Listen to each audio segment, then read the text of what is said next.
We're live. We're Hey here. there. Thanks for tuning in to another episode of the Brick Pit podcast. We are indeed live with Duck Bricks and Bricks by Mind. Anything you want to say to jump in here, man? Hey guys, I am here. I'm and not my normal setup, as you guys can see, because I'm currently on vacation. So my camera might look a little different. A lot of background here, but you know what? We're doing our best. We're here. The brick pit never stops for anything. Indeed, indeed. It truly never does stop. Lots of hashtag Z's in the chat. Yes, can we That's get going some to be hashtags into the chat, guys? hashtag Z in the chat, the rallying cry of the Brickfit podcast.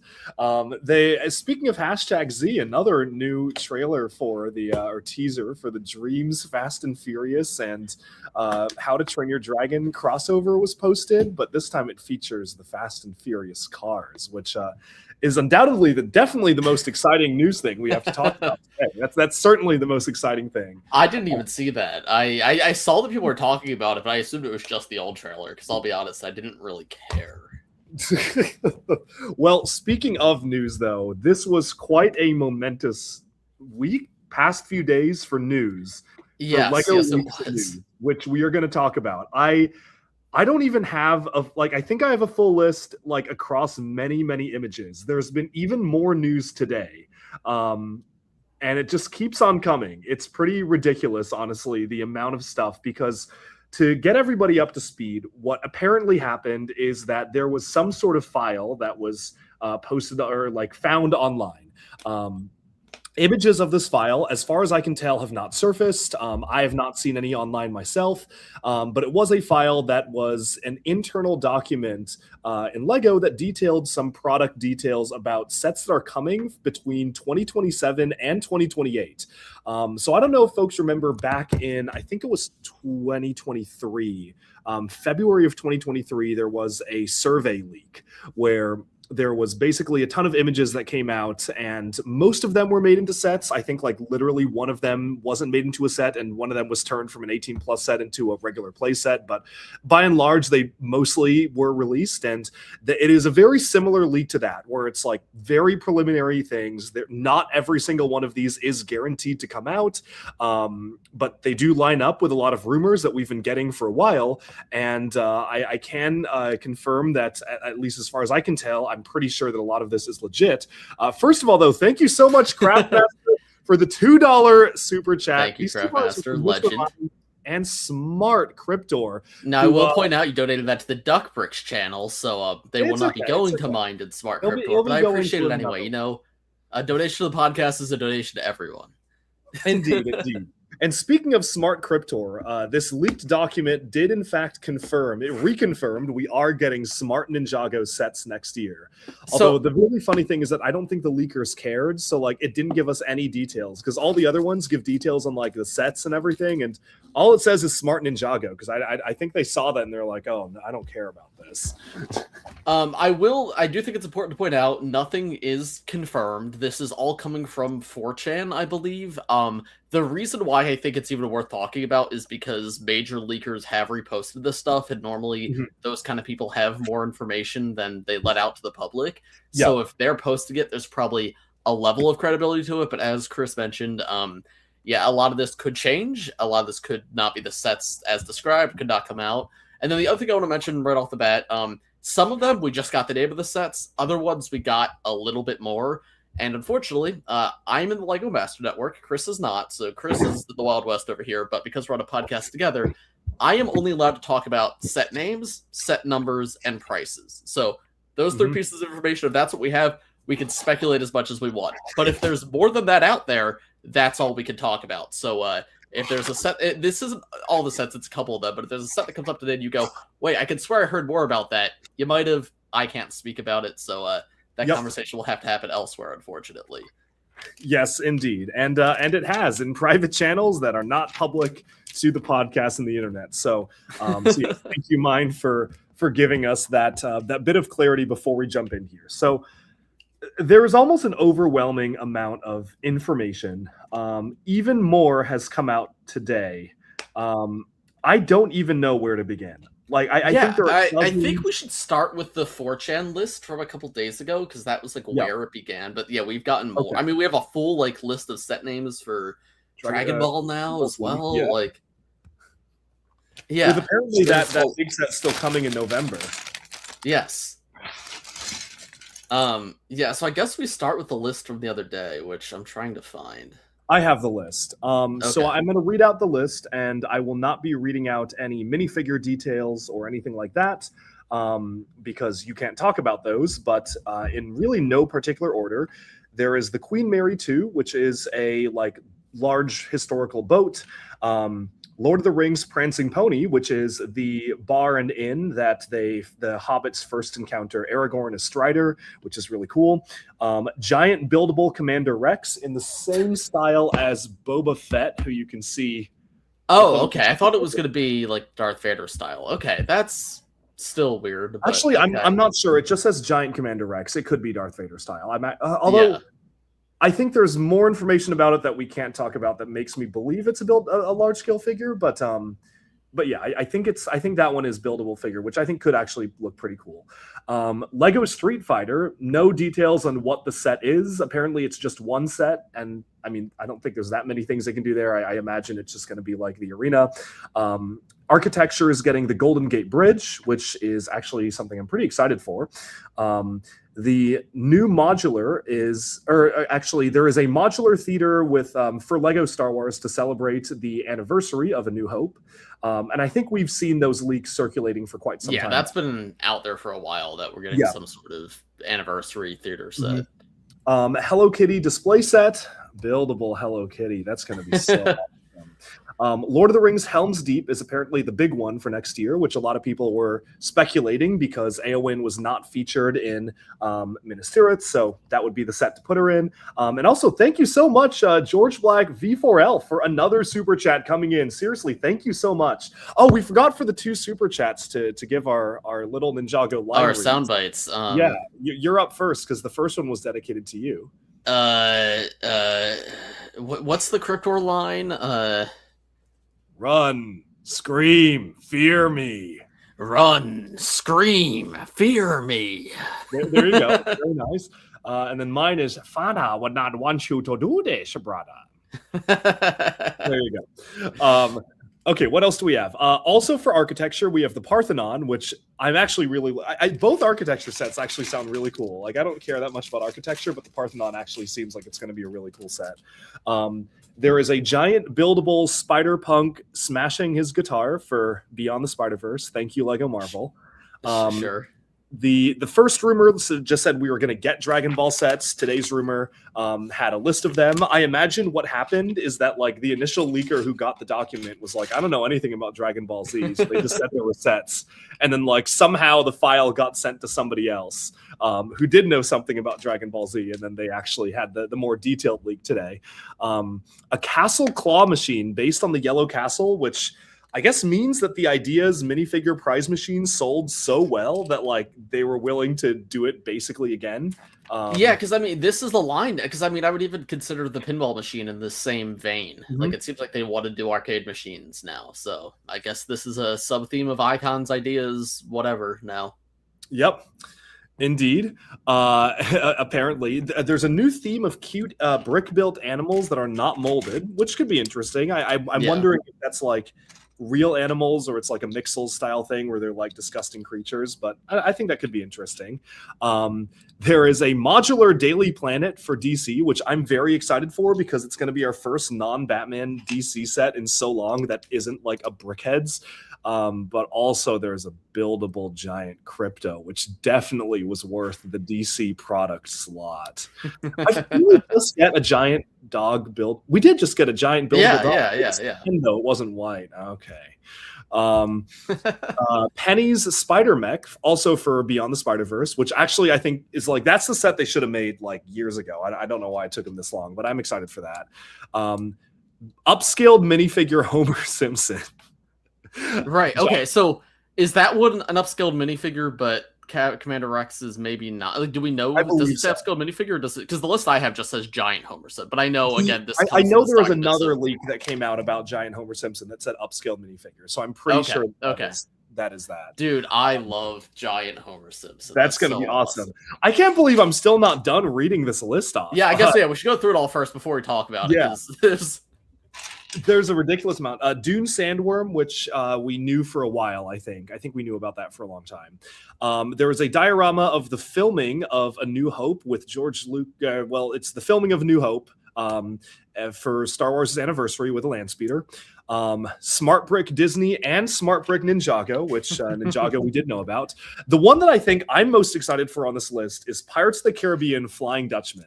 That has got to be the number one thing I think I'm most excited for. Maybe Helm's Deep, but I mean, Pirates of the Caribbean Flying Dutchman. We never got it as a set. It means we're getting a modern Lego Davy Jones, and that is not like a leak. That's just obvious given that we're getting that set. So I'm really excited for that. Lord of the Rings Oliphant diorama, which we knew about for a while. Giant frozen castle, not the ice castle, but I think the Kingdom of Arendelle, which I actually think could be a pretty like cool build. We went to Hong Kong Disneyland with like a big Arendelle Castle across the lake, and that actually looked really cool. Big Knight Rider car. Okay. The first set to ever sell 0 copies. That's going to be awesome. Ninjago breaking news. Right now, new Legend sets. What? Right, just now. Literally set descriptions. Okay. No, not descriptions. More sets. Or set names. Set names. Not names. Oni Demon Mech. March. What account is this on? Oh, this is the Leaks Discord server I'm on. Oh, this is breaking news live on the podcast. So Earth Mech Battle Unit is Legends. It's 10 plus. 7. Can we talk about piece count or can you not? Yeah, piece count's fine. Anything that's not like the details you would see on Lego.com are fine as long as it's not descriptions or descriptions are no. Yeah. Okay. 71887 Oni Demon Mech 1,326 pieces, 12 plus in March. Dude, we're getting a 12 plus over 1,000 piece villain set. That's crazy. The Legends is what it takes to get that, but thank you, Duskfall. So this does pretty much confirm that this is Duskfall continuing. So they did one thing with Legends that they were like, we're just Legends is his own series. Like, that. 71888. It's the name isn't finalized, but it's some sort of dojo or temple. Also in March for Duskfall, and that is a big set with a high age range. And then Earth Mech Battle Unit is 733 pieces, 10 plus Legends Duskfall. So 3 sets total? 3 sets total. Although it looks like the Earth Mech Battle Unit is January, and then the other 2 are March. Interesting. I do kind of like separating Legends out into its own wave, like giving Legends the March slot, and I'm actually okay with that. Yeah. Very interesting. So Earth Mech Battle. So I guess if you guys are waiting on the Ultra Dragon, that means Nate's probably going to come in a second set. Yeah. Interesting. Dude, that's probably the big Oni from the trailer, right? That's gonna be awesome. What's that? That's probably the big Oni from the trailer, right? It's definitely it has to be. It has to be. Yeah. And they probably have to call it a mech because like we've talked to Lego designers and they've said like, oh, kids don't understand if it's like a big buildable creature, so we have to call it a mech. But it's like I don't think it's actually a mech. I think it's like just a big creature. And what was the third set? It's some sort of dojo, but there's no piece count, and it just says March for Legends. So we just don't. Okay, interesting. Yeah, we also have that's counts and age ranges for Dragon's Fury, which I don't think we had before. No, I don't think we did. That scares me though. Yeah, get ready, get ready. Okay, Cole versus Evil Cole Spinner, 58 pieces, 6 plus. Lloyd versus Ross Spinner Battle, 150. Oh, we've seen that. Kai's Fire Dragon Attack, 191 pieces, 7 plus. Jay's Transforming Jet, 365 pieces, 8 plus. Zane's Transforming Mech, 491 pieces, 7 plus. Ooh. Aaron's Transforming Bike, 108 pieces, 7 plus. That smells like 4 plus. No, it's at 7 plus. Okay, that is weird how small that is, though. Yeah. Kai's Dual Pullback Racers, 370 pieces, 7 plus, but that's like almost certainly going to be going to be $50, I guarantee. It's going to be $50. We're calling it right now. Yep. It's going to be $50. Gardoz the Transforming Dragon, 757 pieces, 8 plus. And then Destiny's Bounty is 1,282 pieces at 9 plus. Oh, they don't even get 10 plus? Because the Land Bounty got... Did the Land Bounty get 12 or was that 9? I don't remember. We can put the list on the screen because this is all text. Let me put the list on the screen here. Okay, the Land Bounty is 9 plus. But yeah, nothing dips I mean, above 9. I don't love the land bounty. No, me neither. And even without Legacy next year, they're still not going above 9. That sucks. Yeah. Okay. Okay. Okay. Hold on. I'm looking at. Let's look. Give me a second here, folks. We will be getting the list on screen. I'm just going to have to do a little bit of messing around with our cameras live here. Okay, no, okay. Actually, 9+ is normal. That is normal for a big Ninjago set. That's Is that Lloyd's okay? Jetmac. Lloyd's Jetmac is 9+. Oh, then we're fine. We're chilling. But like, so we're not getting like the Temple Bounty is 14+. Yeah, that is plenty of good sets are 8 and 9+. Okay, that's okay. So here's the list on screen right now. Sorry, that took a second, folks. First of all, thank you so much again for a super chat, George Black V4L, €2.29. How rare is a sealed Ninjago? Do you know Ninjago set numbers? That is the Ratla lenticular card. How do you know that? How do you know that? that? Because I've been looking for one. I've got eBay alerts on for this one, and they hover around 100. I've seen a couple listings for 100 that I've not pulled the trigger on because I don't want to spend $100 on it. But they're not super common right now. But they were sold in Lego stores, so I don't think they're that rare. I just think not many people have either kept them sealed or listed them. Why the hell do you know that, Mind? That's because my I have eBay alerts on for it. That's one of the sealed items I want that I do not own. That's very funny. That's so funny to me that you knew that off the top, like immediately. I read because I see that number in my email every day. Because people always list Ratla as an individual minifigure under that number, and I always get excited, like, "Oh, new listing," and then it's just Ratla, and I'm like, "Great, that doesn't help me." That is very funny that you know that. Bricks My Mind knows Ninjago set numbers off the top of his head, but that is probably the only one I could have done that with. Someone just happened to be asking about the one number I have alerts on for. That's fair. Okay. First of all, another super chat. Thank you so much, Isaac Lego DJI, for SEK50 Duckbricks. Thank you for your videos. You got me into Lego. Oh, that's awesome. Why can't Lego make Lego movies like the Batman movie again? That is a good question. The answer is because they sold the rights. After the Lego Movie 2 underperformed, Lego sold the rights to making Lego movies to Universal, and Universal proceeded to do nothing with it except make piece by piece. So thank you, Universal. But that means that we will not be seeing that style of Lego movie again, probably ever, unless Universal decides to sell the rights back. But if we know anything about the Incredible Hulk, Universal, once the rights to something are sold to them, are probably never going to let it go. So we may be cooked forever.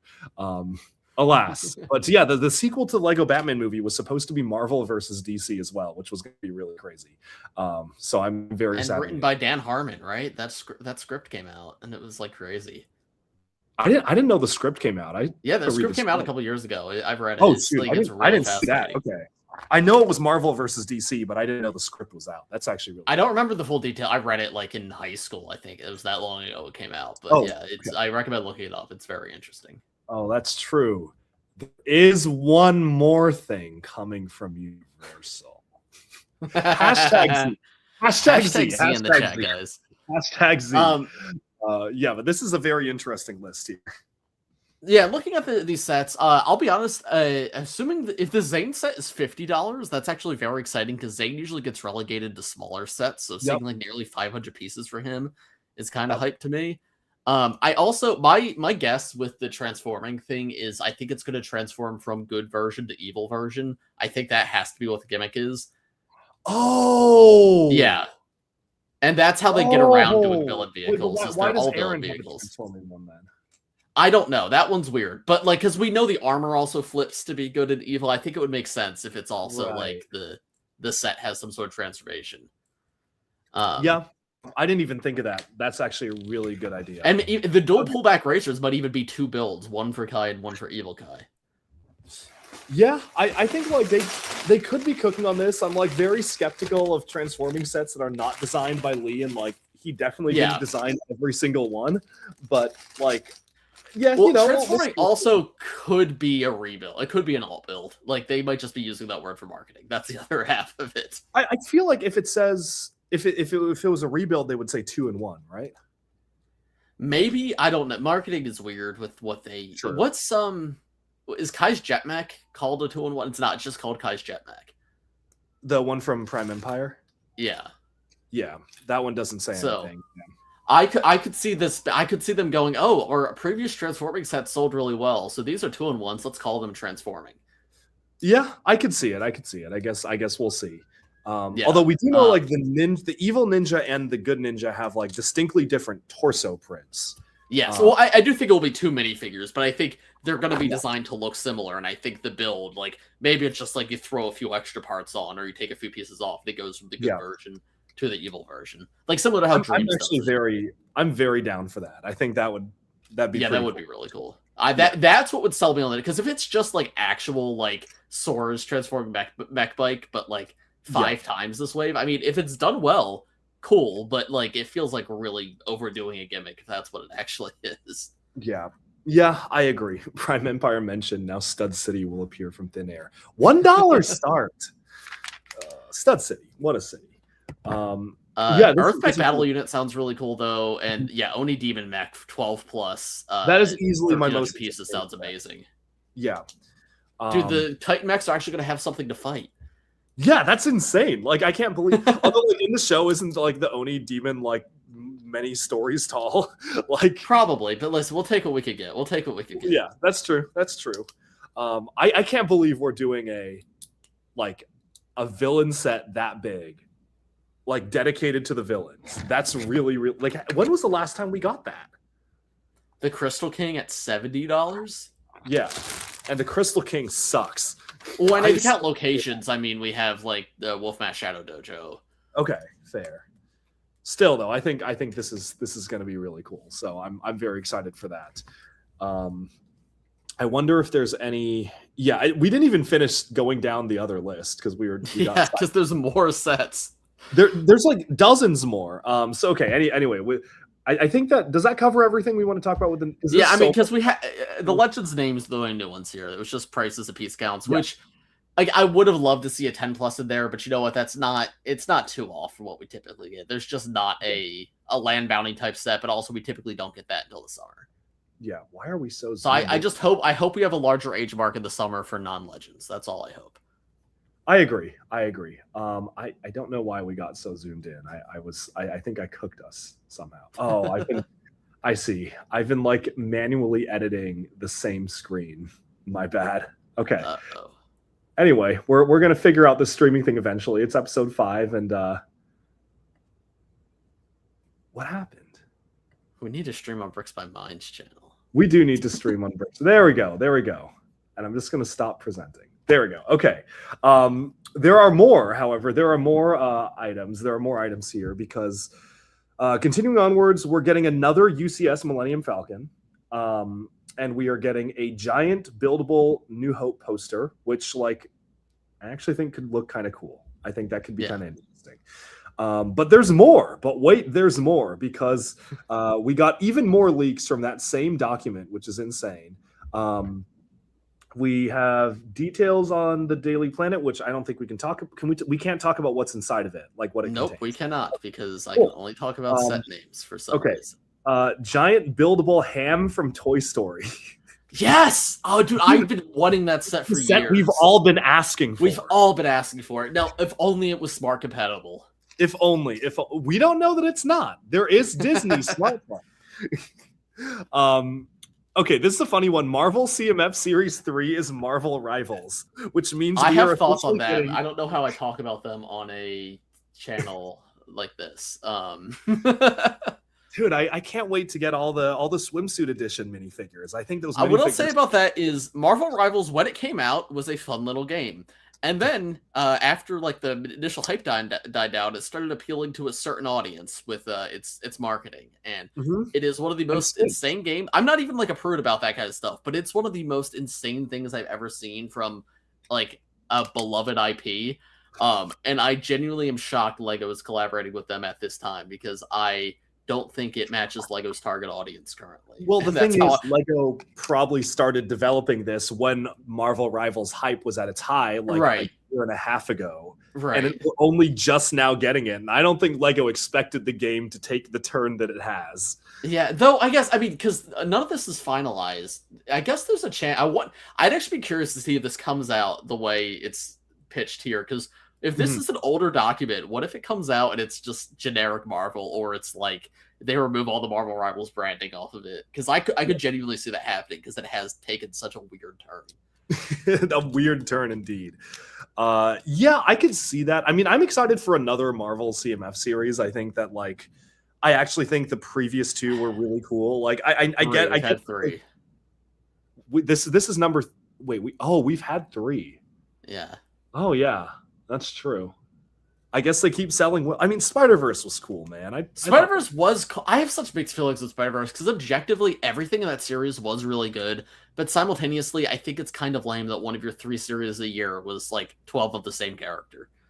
But that's the point of Spider-Verse, though. Like, yeah, I know. And again, they were all very good, and I love Spider-Verse. I think it's more just like half the characters of that series were like nothing background characters, and that's what bothers me a little bit more. That is true. I feel like there was characters notably missing, some of which we're apparently going to get next year. So yeah. I wish the Spider-Verse series had like, for like the ones that were just the background characters, they easily could have done like the Prowler from the first movie, or Kingpin, or like Doc Ock from the first movie. Like, I think that they could have given us like some of the characters that we actually want and probably won't ever see in sets, but like instead they were like, here's the Spider-Man with crutches and Spider-Man like werewolf and cowboy Spider-Man. It's like, man, I don't care about those ones. Like, I only care about the main characters, and like they could have done so many other ones. But there's more. But wait, there's more. Oh my god! I thought I dreamt this. I woke up in a cold sweat last night, and I texted Jonathan, Build-A-Bob 2 at like 4:30. And I did. That's all that like that popped into my head at like 4:30 a.m. last night. And I thought I dreamt that, because I was like, that's obviously something Lego would do. But apparently, a big SpongeBob, like big buildable SpongeBob, is actually coming next year, which is the most Lego thing to do now. Architecture Roman Coliseum, which we already got as a big set. I guess this one's a little smaller. Okay.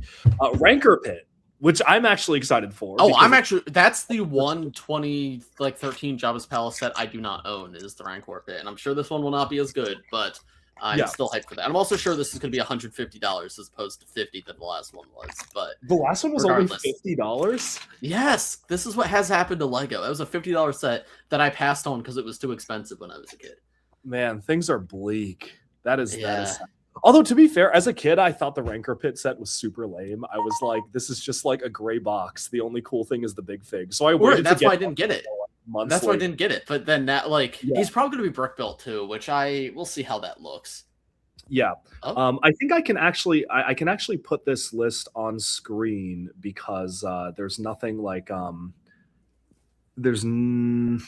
just checking. I can't actually.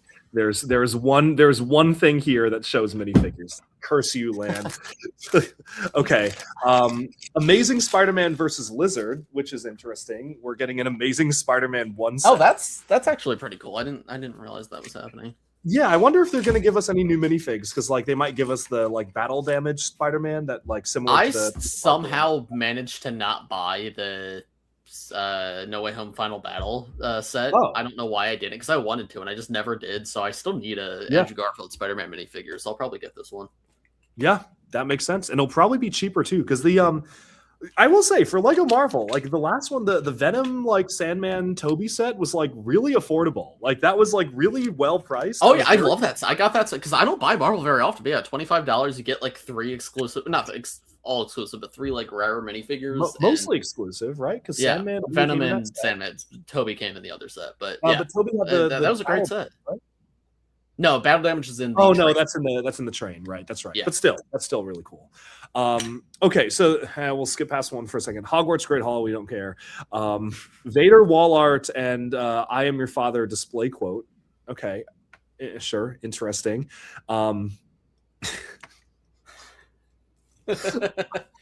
There's you know what I'm about to say next. Yeah, I have the list up. Yeah. Lego Editions collectible minifigure series. Okay, I actually think this could, and that's a big could, be cool, depending on what they do. Because we still don't really know what Editions is, because so far it's been soccer and Well, Olivia it's just Rodrigo. celebrities. It's just famous people. Right, it's famous celebrities. Famous So people CMF series. if this is their ability to do like minifigures of people without having to do an entire theme, I actually think that's a good idea if they choose interesting people. Sabrina Carpenter minifigure and Lego is forgiven. Hey, someone said it in the chat. I think this very easily could be very lame, but I also think there's room for this to be quite cool. Because I've not with celebrities, but I've been saying this for years that I would like to see Lego do a CMF that's not all one theme. Like because I hate Funko Pops. I think they're the lamest collectible ever. I really do not like Funko Pops at all. But the one thing I give Funko Pops is they have reach. There is so many. What are you talking about? What are you talking about? Go on, come on, go on. What are you talking about?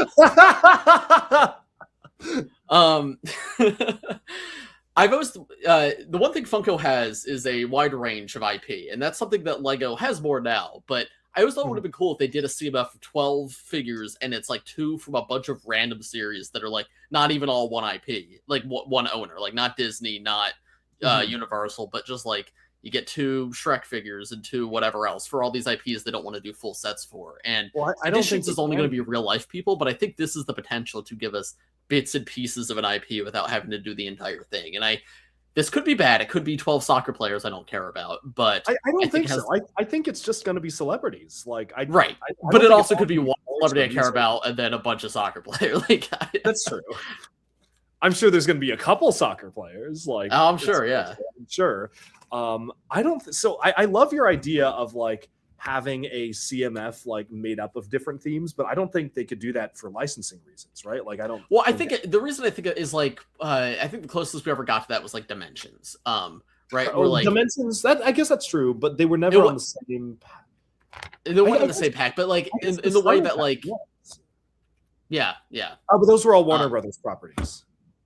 But even if I guess they did I guess the Disney CMF is sort of like that. But what the Disney CMF is, Lego Movie 2, that was all Warner Brothers, but that was Wizard of Oz and Lego Movie 2. Yeah, but I think Disney CMF is a better comparison, where it's like a bunch of different IPs, like 2 from some, 4 from others, and then some are just 1 or 2. I think a CMF like that would be really cool with a wider reach that wasn't necessarily tied into Disney, but of course, negotiating rights or whatever to that, I'm sure would be difficult. I agree. First of all, thank you for the super chat so much. David Wiggum 8455 for $5. Because Dragon's Fury is technically different, every Dragon's Rising series is at a leak or unofficial release. That is, well, I think that's every Ninjago series. Did season 1 have any issues? Did 1 part 2 come out early? I don't remember. No, I don't. I think that came out on time, but that's because it was all summer, right? Like, wasn't it because that was all? Yeah. I know part 1 definitely came out on time, but all the part 1s came out on time. I don't remember when part 2 came out. Yeah. I don't know. Yeah. Mom, can you buy me the middle-aged man Lego CMF? First 5 episodes leaked? Okay. I do remember that. I actually remember that because I remember watching those first 5. Yep. Chris, can you mod Craftmaster in the chat? He's one of the mods on my channel, and we could use a moderator in this chat. Yes, I don't know how to do that. I think you need to do it on YouTube. I don't think you can do it from. Oh, cool! Card. I'll handle it. Mine. Why are you wearing Lego piece 11-56? I guess. I think my hair's a little longer than that. I kind of see it. Yeah. We got some curls going on. Mine, have you had the Dimension stream recently? Not recently. I do have it frequently, but it's been a little bit. There's even more. Yes, we're not done with this list yet. Yeah, Doctor Doom statue, which is, I think the description is him sitting on his throne, which I question why release the bust and the statue. That's because they don't know how to make any other sets. When they release a great building, everyone hates the great building. When they release the character, everyone hates the character. Yeah, they can't do anything. That's true. That is true. that is Lego Marvel for you. The sad thing is, I'm sure this is going to be a cool build, but I'm just not that excited about it over like any minifig based set. And then Baxter building playset, which actually could be nice because like maybe this could finally be a way to get Big Fig thing. I don't know. Like this is just speculation. We don't know anything about the minifigs yet, but yeah, I am curious. Did you see the Chopper minifigure in the One Piece special with the like larger torso? Yes. I'm curious because we have that, and then SpongeBob just came out, which is like I guess he's close to like Hagrid, but he is in like the similar vein of like the. It seems like they're using the minion arms more and like the pin connections more. I do wonder if that's going to show up anywhere else, like anywhere physically. Yeah, I think that'd be really interesting. Yeah, I agree. Like that is literally the perfect torso for that size of character, but that would be nice. Yeah, I could see it. There is one more set that actually there's even more. There are many more sets, but there is one more very notable set. Do you watch Dragon Ball Z? Like, do you care about? I do not know, but okay. I will. If Land sends me these sets, I have friends who are very big into it, and they will catch me up on everything. Awesome. Yeah, because like I don't know anything about it, but the sets sound fun because they apparently all have minifigs. So we have a list of those sets. But I don't know what any of these things are. I'm sorry.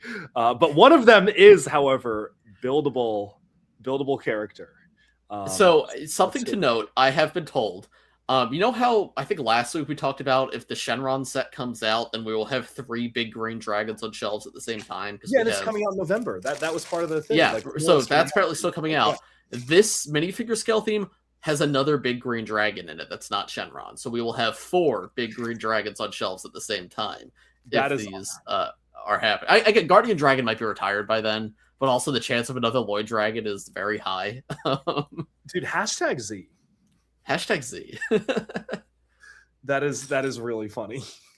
But there's more sets. The ones that I think this is a very anticipated thing that a lot of people have been talking about. We've saved the best for last. Mm-hmm. Lego Botanicals. I can read out all the sets right now. 633 pieces, 18 plus. Cherry Blossom Branches, 405 pieces, 18 plus. Lovely Plants, 274 pieces, 9 plus. Buttercup Flowers, 78 pieces, 8 plus. Malva Flowers, 56 pieces, 8 plus. Bluebell Flowers, 57 pieces, 8 plus. Sweet Pea Flowers, 59 pieces, 8 plus. Nesturium Flowers, 75 pieces, 8 plus. Chicory Flowers, 73 pieces, 8 plus. Pastel Flower Bouquet, 650 pieces, 18 plus. Wild Orchid, 606 pieces, 18 plus. Wisteria Bonsai Tree, 773 pieces, 18 plus. I'm still going.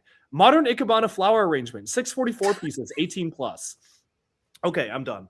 I read all those out just to illustrate that we are getting more botanical sets in a single wave than we've gotten for like Lego DC across like 3 years.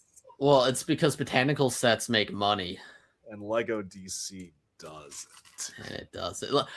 People are so quick to hate on botanicals, and I'll be honest, like for all my critiques I have them on Lego botanicals is none of that. Like it's cool building techniques. My apartment here in New York is filled with Lego botanicals. I do like. And you know what?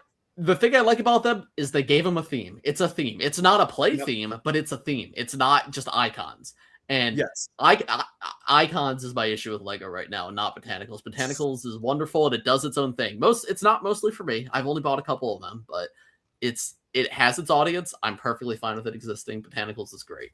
Yeah, I agree. They make really good gifts. I've given a lot of people botanicals who are not into Lego. Yes, I think my mom owns more than I do. But that's very funny. Yeah, a lot of lucky young women in Duck Bricks' life own many botanicals. Super chat. Thank you so much. Zontofo, $5. Are you aware you have the wrong version of Unikitty in my Dimensions collection? You have TV Unikitty instead of the movie one. Yes, I am. That's because the movie one is on my minifigure wall, so I replaced my Dimensions lineup with the TV one. I did not bother to buy a second one. But that is a very good point. Thank you for the super chat. Father would not want you to do this, brother. Wait, aren't they different minifigures, though? Because doesn't the Dimensions one use the TV show neck technique, but have the movie head? Yes, I know. That's why I needed to put it on my wall. Yeah. And I had an extra TV one. That's why the TV one is on my wall. Oh, okay. So you have it on your Lego Movie wall as the Dimensions Unikitty? Yes, it is listed as the Dimensions one. Got it, okay. But yes, however, there is actually a very interesting leak that's come out, and we cannot talk about any minifigure details about this, but it is Star Wars X Marvel, the Iron Falcon. The Iron Falcon. The Iron Falcon. The Iron Falcon. There may or may not be more details about this online that we cannot speak about. So right now we are just going to speak about the concept of the Iron Falcon. What were Iron your Falcon? This? Which, for those who can't tell, that's the Iron Man Falcon, as in Star Wars and Marvel are crossing over into one awesome product. Yeah. It's very funny to me that Lego Marvel designers are so out of ideas that they're just like, screw it, man. Let's just make a Millennium Falcon. Like, we don't know what to make. Just make a Millennium Falcon. Okay, to be honest, I don't hate it. I think it's a funny idea. Of all the things Lego's releasing, Iron Falcon is like, I'm perfectly fine with that. I think it'll be a cool set. I think it'll be actually cool. It'll be like the Dark Falcon. Like the Dark Falcon was awesome. Yeah, I love the Dark Falcon, and this is just going to be the Dark Red Falcon. Yep. As you can see in the thumbnail for this video, we have the Dark Red Falcon. It's just like a recolored like red. I just kind of shaded it red. Yeah, it is. And it's going to be the best Marvel set in years, which is quite funny. Mm-hmm. It probably will. It probably will be the best Marvel set in years. Like, that's not hyperbole. It probably will. That's the sad thing. At least the best Marvel playset that we've gotten in a long time. Yes. Yes. What do you even? I mean, there's more I want to say, but it involves things I cannot speak about because that's details. Yep. But and today they announced that Kevin Smith, I think, is writing the comic series for Star Wars X Marvel. So like that is definitely happening. So I'm assuming it's like just based off of that. Like, yeah, I guess this is not something Lego made up. Like this is something that they're actually doing as an initiative next year across Disney. And then Lego was like, oh, we'll do a product off of that too. Yeah. I guess jumping back to some of the early parts of the list, because we just read through them, we didn't really talk about a lot of them. Things that I just stick out to me. Hello Kitty, I think, is notable because I believe that's the only franchise on the list of highest grossing franchises in the world, like top 10 highest grossing franchises in the world that Lego did not have the IP for already. And now they do. Now they do, because I believe it is Pokemon, then Hello Kitty, then Winnie the Pooh are top 3, I want to say. Probably. So, now they have all those. So that's another Infinity Stone for the collection. Yep. I'm a big Simpsons fan. I wanted more Simpsons. I'm typing out all the sets here so we can, like, without any of the other information you can't talk about, so we can show something on screen. But go on. Okay, cool. I am a big Simpsons fan. Ever since Krusty Burger, I've been really hopeful for more Simpsons. Did we even talk about this last week? I feel like Simpsons came up last week.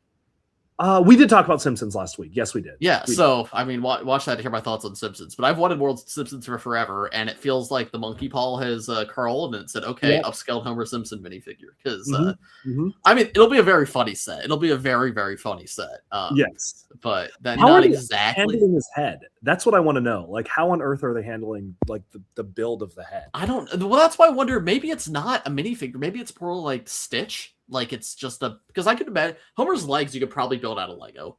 Like, you could, like, he's just round. You could do a pretty accurate Homer, I feel like, brick build for like $100.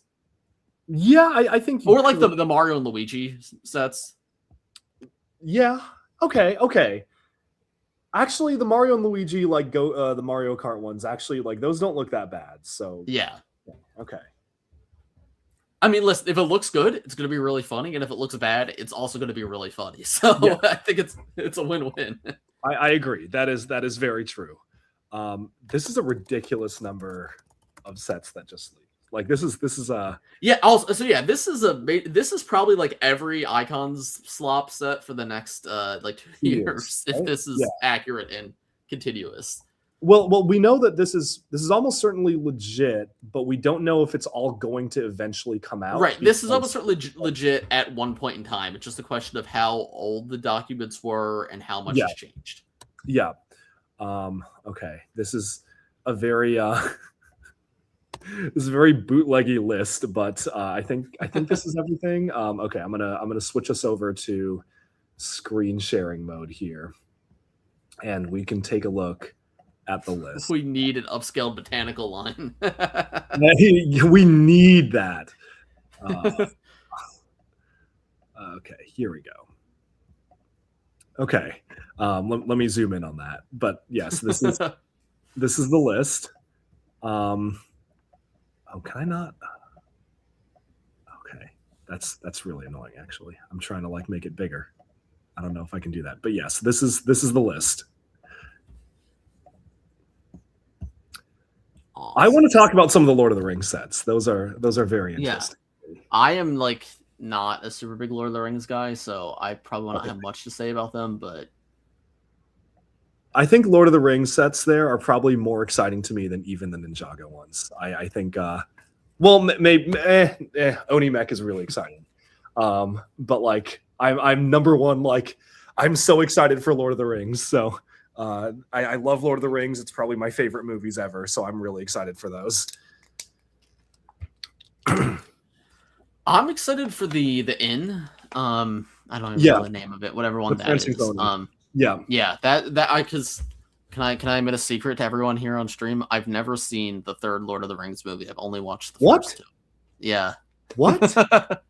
Oh, they're long, man. You haven't seen the best one? No. So the first, I've sat down in life to try to watch Lord of the Rings 3 times. The first time I was a kid, and my mom bought The Hobbit, and that was probably a mistake. So I watched the first hour of The Hobbit, and I went, Mom, this movie's really bad. Can we stop watching it? So I never finished that. The second time, I watched the first movie with my family, and I really enjoyed it. And then we're like, all right, we're going to go do the second movie another night. And then we never did. And then a couple years later, Land sent me Rivendell, and I was like, all right, I want to be caught up on this before I review this, so no one can call me a LARPer. So I watched the first movie, and then I watched the second movie, and then I finished building the set, and then I never finished watching the series. So I don't know, man. It kind of sounds like you're a LARPer. I am a Lord of the Rings LARPer. Don't get me wrong. But I've seen that first movie twice, and I actually really enjoyed it. They got Bilbo and Froyo, and did you watch the extended edition or the regular one? No, of course not. Who do you think I am? What? You did not watch the extended edition?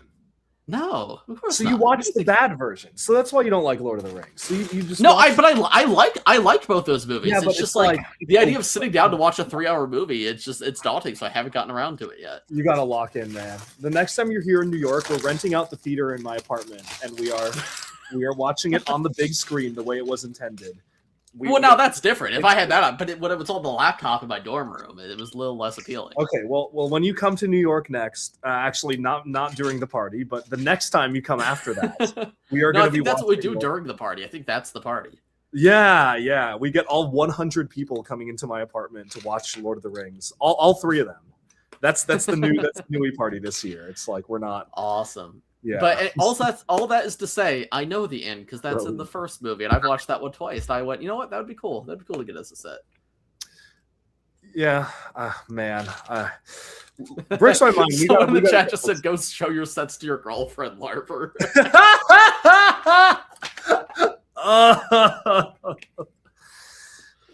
This is Rivendell. This is Froyo from Rivendell.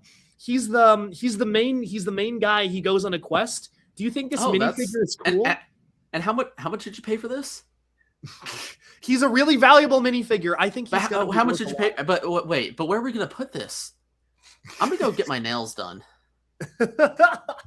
Thank you, Breaks My Mind, for role playing my girlfriend. That's what this podcast has become. Guys know this. I don't know why I bought this week. I'm not beating the allegations with this. So the allegations are completely made up by Duck Bricks. But no. Bricks My Mind told me the story of when he bought the Olivia Rodrigo set, and he said he walked into the store and he literally could not find a single Lego set currently available at the Lego store that he was like that he wanted, other than the Olivia Rodrigo set. That I wanted more. Okay, here's available. He was like, "This is the set I want." Currently available that I didn't already own. To be clear, there's lots of sets I like more than this. I just own them all already. Because here's the thing, little behind the scenes land info for you guys. I got the offer for the Pokemon Smart Play sets a little late, and I'll be honest, after my critical review of the Star Wars Smart Play sets, wasn't sure if they were going to send them to me. So I had set aside money to buy the Pokemon Smart Play sets on August 1st. Then they ended up sending them to me, which I was very grateful for. Thank you, Lego. But then I had this money I'd already set aside. And I was like, well, I want to buy something. And no. I was like, I want to buy something. So I was at the Lego store and I was like, let's see what I want to buy. I'm like, let's look at the Marvel sets. I just watched Spider-Man. The movie was really good. Let's see what's on shelves right now. And I don't want to pay for any. I don't want the $90 gray building. What are you guys talking about? What do you guys? I'm going to make Purist customs. He's planning on taking the minifigure apart. Okay. Dude, to be honest, this was just the best value set that I had any relative interest in. So we know you had relative interest in it. You know what? This was the real reason I went to the Lego store. I still need to get that. Yeah, this is an awesome item. You just need to show up and like say you have a Pokemon Go account and that's it. Yes, yeah. Well, they have like the Smart Play demo booth. You go up to them and they have a little sign there, and it's like you're like, I play Pokemon Go, and they're like, congrats, buddy. You get the citrus berry polybag. Oh man, I'm gonna need to do that, I guess.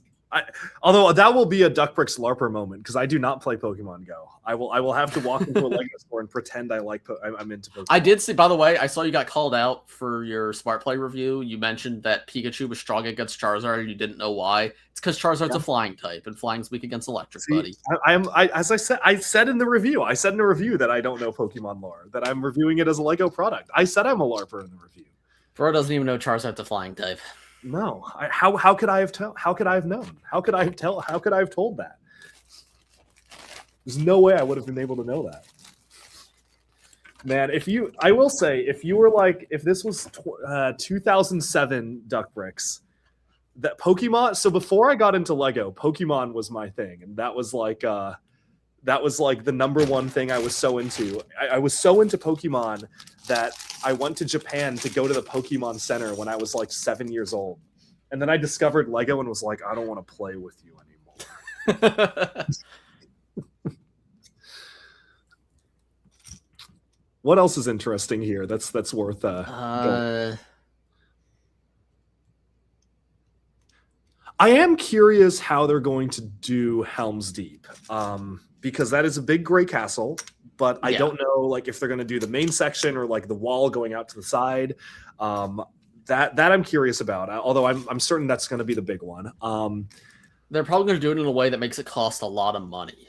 I'm sure they will. Yeah, it's hard to speculate on these without like having any more information or being allowed to talk about any more information. But Castle Claw Machine I'm also interested in because I feel like that could be a cool opportunity to get like new castle minifigures, but I don't know if we're gonna just do the like the Yellow Castle factions because we got their shields and the Lion. Well, also, if it's a claw machine, will it be minifigures or is it gonna be like plush, like brick built plush toys or something? Like, there's no way. I don't. How's a claw gonna grab onto a minifigure? It's gonna be in the minifig pods, right? It's gonna be in the. Oh, okay. If it's in the capsules, yeah, that would make sense. It has to be. It has to be. Yeah. I would imagine. There's no way they. I mean, like the point of people liking the. The point. What? I don't even know where this comes from. I think it's rage based because I react to it. I gotta stop. I'm in a loving relationship of 7.5 years that I'm. You're in a loving relationship. No, I haven't even listened to the new LotR album, man. I haven't even listened to it. But yeah, like the castle thing, I feel like it has to be minifigures. I think that would just makes total sense to me. That I hope it's going to be a chance to get more factions. The other thing that makes me think it's minifigures is that the guy in charge of the Bricklink designer program, he was on a podcast and he was like, yeah, so you see all the new castle ideas that are coming out next year. Well, there may be something that will make the minifigures coming out next year a little bit more interesting. I don't know if he was allowed to say that, but I think that basically guarantees that we're getting new castle minifigures, and this is the set that's going to give it to us. I was personally, when he said that, I was like, oh my god, we're getting another Lego Castle playset, and that's not what this is. But you know, the castle fans will take what they can get. I think these days it's in short supply. I think it's very fascinating to do a big Knight Rider car when Knight Rider was like single-handedly the theme that killed Dimensions. Like not actually, but like when I think of what went wrong with Dimensions, it was Knight Rider. So It was like all of, I don't know, it was like all of those, like a lot of year two, but Knight Rider was a big one of just like none of the target audience of this game cares about this at all. And I guess the target audience for 18 plus is different, but even still, like, is there a big Knight Rider fandom out there? I can't imagine there are, but me saying that has probably got all like the people over 50 years old watching the Brick Pit podcast right now very angry and furiously typing. Probably, yeah, it is. It is probably just a boomer thing that I'm not familiar with. But I will say, like, when I remember like playing Lego Dimensions, and I was like, "What is Knight Rider?" And then my dad was like really excited. He was like, "We have to go to the Knight Rider world right now." He was like really hyped. So maybe there is the audience there. It's just it's. I know Knight Rider from the Family Guy cutaway gag about it. And the talking car. I just know there's the talking car. Yeah. Yeah, that is an interesting. Although I'd also believe that one very well could have been like a concept set, and like I'd be a little surprised if that came out. Yeah. The other one, the crazy one to me is giant spider punk smashing guitar. What is that? I think that'd be a cool build. I think it's also but to me the way it works is if it's like the big soccer set where he's going like this. I don't even know who it is in that set, but if it's like that style, but it's like an action pose with like different like colors of brick to make up the effects on him from the movie, I think that could look really cool. Actually, I could see that because like his whole thing in the movies is that he has like the 2D newspaper clippings around him, and he kind of has that like 2D style. I could see it being like a 2D thing. Yeah, that could be cool. I was picturing like a fully buildable figure. That's why I was like, that could be a really interesting. Maybe I just don't like. I don't know how you capture his essence in a 3D figure. I mean, I guess other toy companies have done it, but I don't know. Also, we mentioned that none of this is final likely. I doubt we're getting every single one of these DC sets. I would be shocked if a few, if not all of them, are canceled. Are not canceled. Like, aren't there only two? It's just Crypto and the modular, right? Oh, is that it? I think so. Well, I don't think we're getting both. I'll be honest. Yeah. Right. I'm sorry. Daily Planet showed up twice because there was. Oh yeah, sorry. That's a copy paste from the other list. I hope there's no information on there. No, I don't think there is. Yeah, I would. Crypto is sure. I mean, I guess that's a better idea than Herbie when they did Herbie. That was a Crypto. I don't know if anyone bought that set, but yeah. Well, Duck Bricks did. Well, Duck Bricks buys every set. That's true. That is true. Yeah, I mean, Crypto, I feel like was really big when Superman came out, but I don't know who. But I guess with Superman, the new Superman movie is next year, so I guess that would be like a reason to get him. Upscaled Sabrina Carpenter. I need that set. I really need Lego to make that set, guys. I really need Lego to make that set. I need that Lego set. Giant Commander Rex. I think Giant Commander Rex could be cool. I actually think Giant Commander Rex. If it's the Boba Fett style, yes. If it's an upscaled minifigure, that's the lamest set of all time. Yes, but I think because I was like the Boba Fett set was actually like really, really impressive. Like putting that together, I was I put it together on our last podcast. I built the whole thing, and I was like, this is actually pretty cool. Like I think like I don't know if I were a kid, would I prefer to have like anything other than that? Yes, but you know, it is Lego 2027, so. Yep. Yeah. And it goes perfect with the buildable Chewbacca. That's true. That is very true. The greatest set of all time. I think that the rumor is that it's Phase 2 Rex. I would imagine it's Phase 2 Rex because that's the more popular one. I'd be surprised. Also the only one they make these days. That's true. That is very true. That is actually kind of sad. My number one, like I want Lego Star Wars to do a Phase 1 Clone Troopers battle pack again. I think the last one we got was the minifig pack in 2019 or 2021. It was either before or right after the pandemic. That's all I remember. It was right at the blister pack at the Lego store. The blister pack, yeah. Yeah, that was 2021. Okay. Yeah, I really want them to do another one of those. I was very happy with the $30 The $30 like Phase 2 set. That was really cool. I've been asking this question myself. I want to know when. I don't know where this comes from. I believe I want to know when this happened. Someone asked on a previous stream, "Hey, mine, did you like the new Olivia Rodrigo album?" And I was like, I haven't listened to it. I mean, I don't like her like that. And then this somehow spiraled into all of this. And I admit, buying the set did not help. But buying the set did not help you. I've not even listened to the album. Like I'm a LARPer for that, man. I didn't even listen to the album. My mind is he's an OROD LARPer. I'm an OROD LARPer. I am. Like I just bought the set because the minifigures are cool and the purple colors are fun.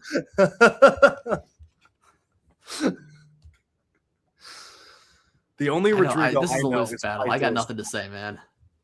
I just gotta let my girlfriend know that I still love her. Apparently, after this call. Yeah. Yes, you do. She's in the box. You can open it up. No. She's in New Jersey. Her name is Emma, and I love her. She's in the guitar box. No, in the guitar box is too many figures of a famous musician. This is actually true. He doesn't care about the music. He just stared at the cover. No. Mm-hmm. No, what do I even say? What do I even say? Listen, folks, the more he denies it, the guiltier he looks. This is why this is breaks my mind. Yeah, but if I ignore it, the Duck Bricks highlights a comment in the chat and forces me to respond to it. So I don't know, what do I do here? That's what this list is missing. Where are the OROD 2027 January sets? That's what breaks my mind. Okay, that is a good question. That is a very good question. That is actually true. I wonder, there are actually no rumors about... Someone said it isn't mind gay. And it's a whole profile pic. It's so perfect. You know, if that's what it takes to beat the allegations, then sure, yeah. You heard it here first, guys. You heard it here first. Denizens of the land of lost things. It is interesting how I have not seen any new additions, like leaks or rumors for January. Yeah, that is surprising that that's not in here, right? Because none of this would fall under additions. This would all be icons, right? Yeah, this would all be icons. But even like, I think we've gotten all the sets for next year already, like, or at least most of them. I mean, do you think the George Lucas set falls under additions and like? Because like additions and botanicals have a crossover set with the OROD flowers. Could this be like Star Wars editions? Oh, that could be true. But I don't think it's not like this is the George Lucas set. I think it's like this is the land speeder and like the crew filming the movie, but it's not like right tribute to George Lucas with like spaceships around him or something. Right. Yeah. We have more rumors. Are we allowed to talk about the? We're probably not. The like. No, I know what you're talking about now. There's an image, okay. So I cannot speak on it. Not even not the minifigures. The other collect. Okay. So what we do know is actually there's a Star Wars set list that we can talk about, just without talking about the collectibles in them. Yes. So there's the anniversary wave for Star Wars. That is the movie theater coming out in April, UCS TIE Advanced in May, which I actually think is a pretty good idea because the last one we got was like 2004, I want to say. So that's going to be good to get an upgrade. MIDI scale Death Star 2. Okay. Concept art Stormtrooper helmet. Who is buying that? Who cares about that? I mean, if it comes to the minifigure, a lot of people. If it doesn't, everyone on TikTok. Yeah, and we will not comment as to whether or not it comes with a minifigure that we may or may not know of. Is there pictures out of that? I actually don't remember. No, we know whether or not it has a minifigure. Oh, okay. I actually don't remember, so that was a genuine comment from me. Yeah, I will not comment on that. Star Wars poster, which we know. Darth Vader art, which we mentioned. George Lucas tribute, which I guess is this Maybe that is an addition Star Wars crossover. Yeah, that's called George Lucas tribute, and it's the filming of the land speeder set. But that could be okay. A display set that we don't know about. Buildable it keeps saying buildable Captain Rex. That is the name of the set. But Darth Vader was upscaled Darth Vader. Yeah, so I think then it's probably Boba Fett. It has, and again, they've done K2SO, they've done Chopper, they've done Chewbacca. Yeah. So I think buildable means that. And C3PO. Same You scale. see through, right? And Iron Man, but that's Marvel, but same scale. We have Mustafar Duel for $40 in January. That one I think could be cool.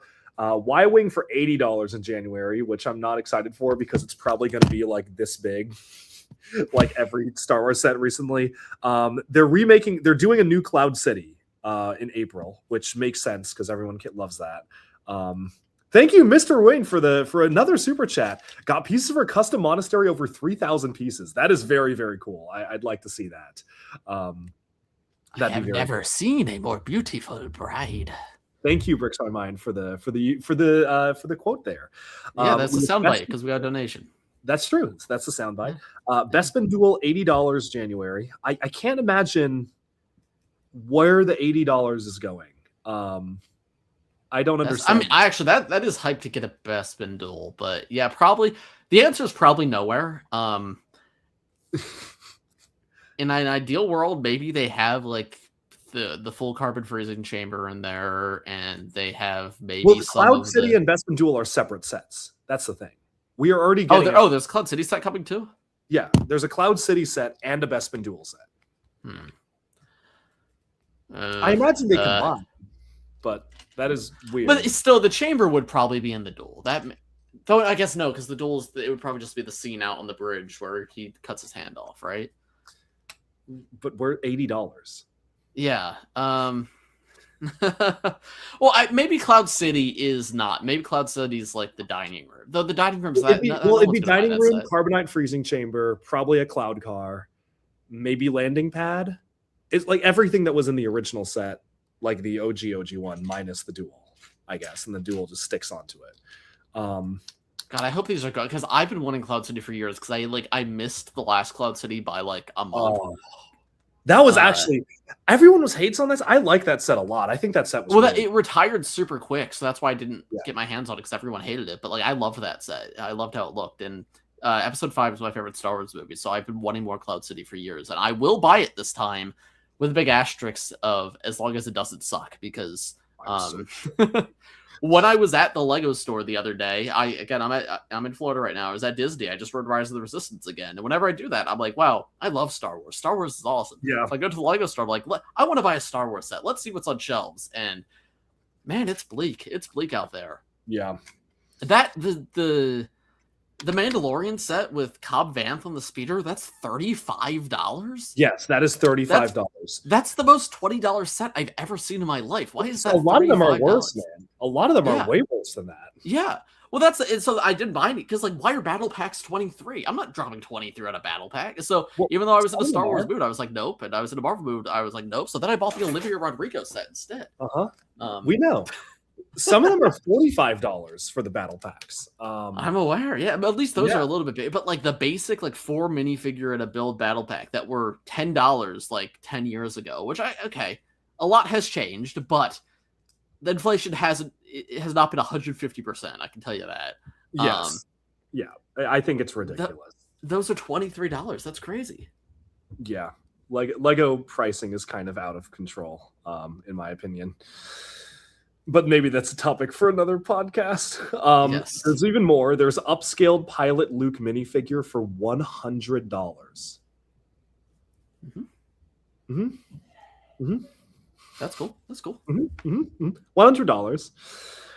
Icons of Star Wars, $70. I don't know what that means.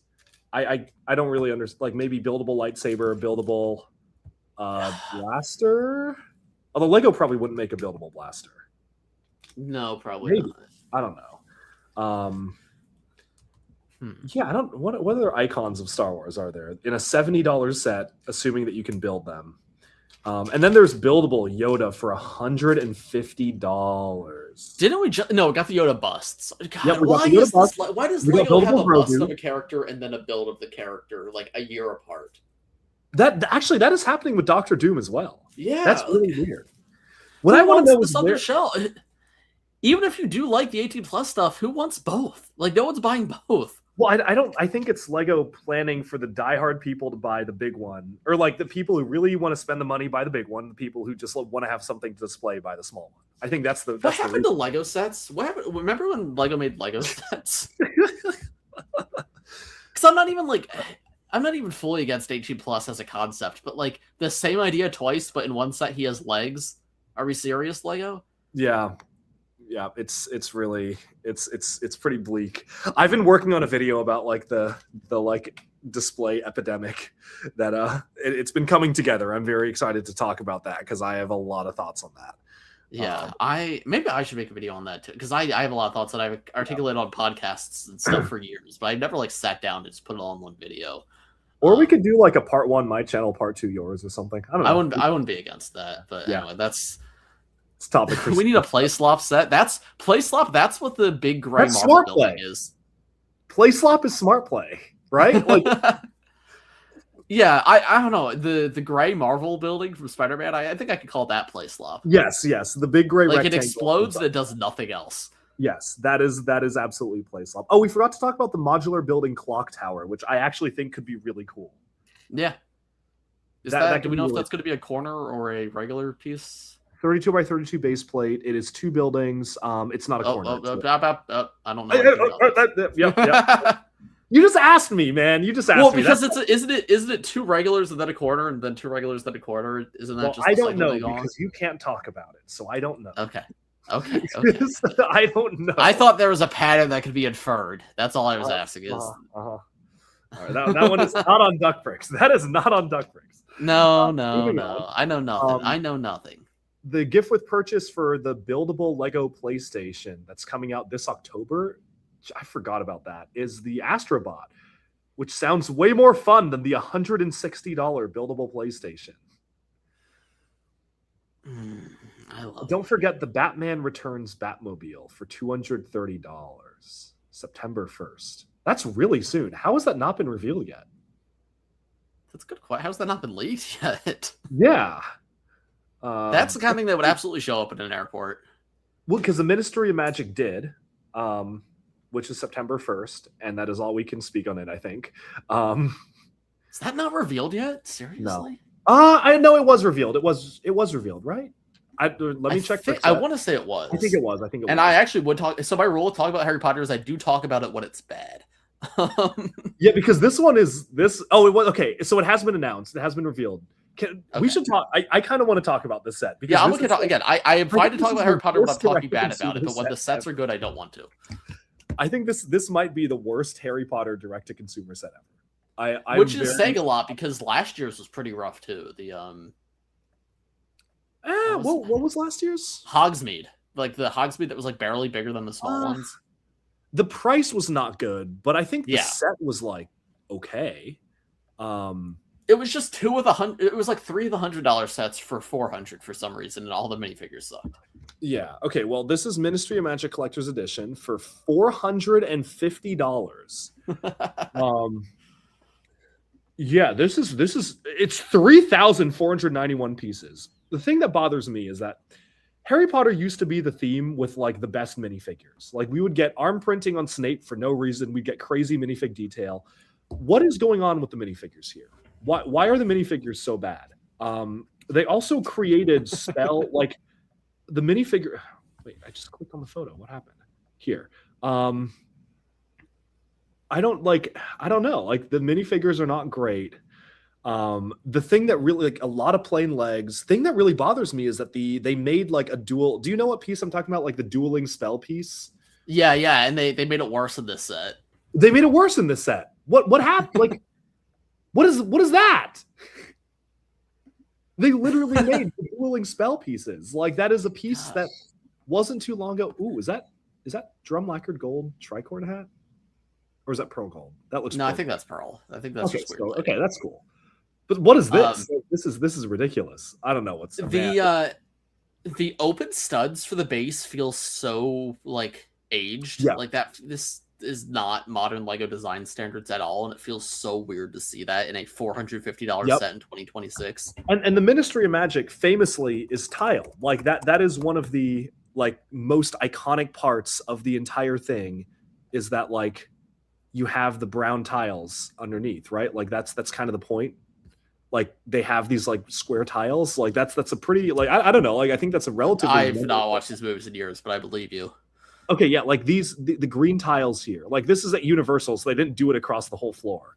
but like it's supposed to look like these green flat square tiles, and that's like they could have just that's Lego. They could have just done tiles there. I don't know why they didn't do that. I don't know. And yeah, the minifigures are not like nothing special. Like, and it's weird because like regular Harry Potter sets, they like overdo their budget with minifigures. But when it comes to D2Cs, it's just like give nothing leg printing, reuse a bunch of parts. Why does Voldemort look like that? I don't know why any of the characters look. I don't know. Like this is really frustrating to me because I feel like Harry Potter D2Cs like used to be some of the best. Like Gringotts is genuinely like, I know you don't like Harry Potter. I think you got to admit Gringotts is a really cool set. Like, no, here's the thing I think with Harry Potter is I don't like the IP and I don't like the person behind it, but I think the designers are very talented, and unfortunately a lot of the sets turn out very good, and that's what's frustrating because I would love to love the sets, but they're tied in with so much BS that I can't. But when a set like this is released, then I can feel comfortable talking bad about it. So because it sucks. It sucks. Correct. Yeah, this is a little disappointing. I've almost I feel like the other Ministry of Magic set that we got was better than this. The play set, like this. Who's this disgusting man in like pajamas and like which one? Well, okay. First of all, the play set was better. Changed my mind. The play set was actually, I think, more interesting. It's not on screen if you're trying to show it on screen. Oh, I can't. It's not showing all my tabs. No. It's just it wasn't showing the tabs when I was showing the floor of the tiles. Okay, well that's. I don't sorry. think so. No. That's my bad. Okay. Oh, I can only. Okay, I'm gonna share this window. There we go. Well, there's the older play set, which I think like as a play set that was more interesting. Like I don't know, like that had more stuff you could do. That had like I don't know, like the build was like good, and I was thinking the big set was going to be way better, and it's like worse. But yeah, so this is the tiles I was talking about. Like this is at Universal, so they didn't tile the whole thing, but like the floor is supposed to be like fully tiled. See, and the set doesn't have that. It's also very 2D. It's very flat. Yeah.